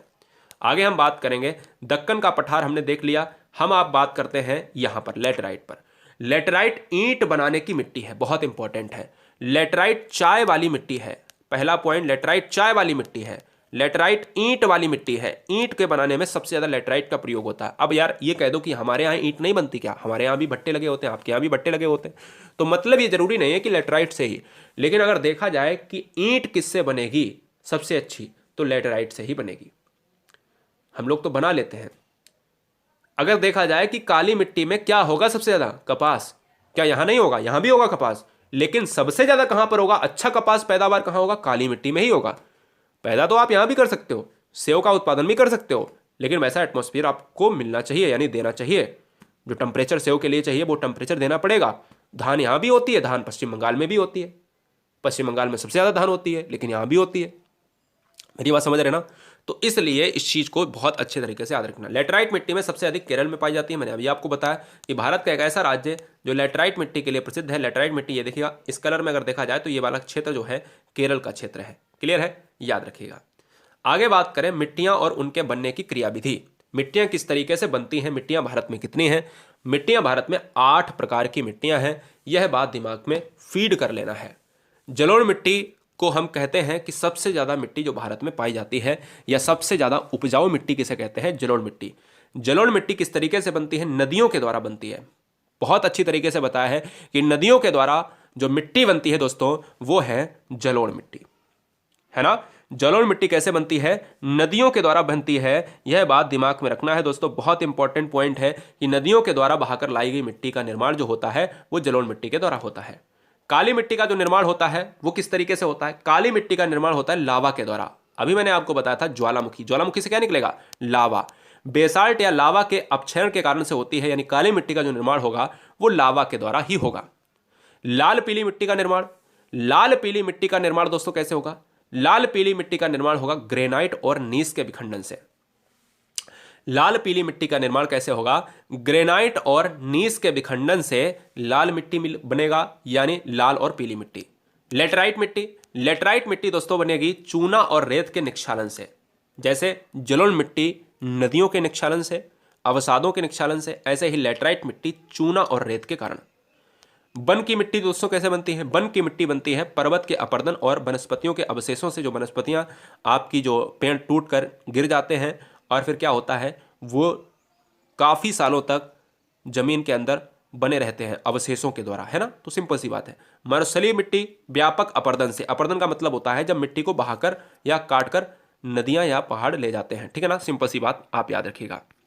अब बात आती है जो लास्ट में तीसरे स्टेज पर हम मिट्टियों को पढ़ रहे हैं कि मिट्टी में बहुत अच्छी तरीके से क्या क्या होता है, जो 7 से 8 पॉइंट हम जान लेंगे, ठीक है ना। अगर आपने ऊपर अच्छी तरीके से नहीं पढ़ा कोई बात नहीं। जलोढ़ मिट्टी सबसे ज़्यादा मिट्टी है जिसमें क्या होती है, गहन खेती होती है, हर तरीके की फसल हो सकती है। काली मिट्टी में क्या होता है, काली मिट्टी में दोस्तों कपासी मिट्टी होती है, इसलिए इसको ब्लैक सॉइल कहा जाता है। लाल पीली मिट्टी में, लाल पीली मिट्टी में दोस्तों धान होती है, इस चीज़ को याद रखना है। बनी मिट्टी में दोस्तों काफ़ी और काजू होते हैं, मसाले होते हैं।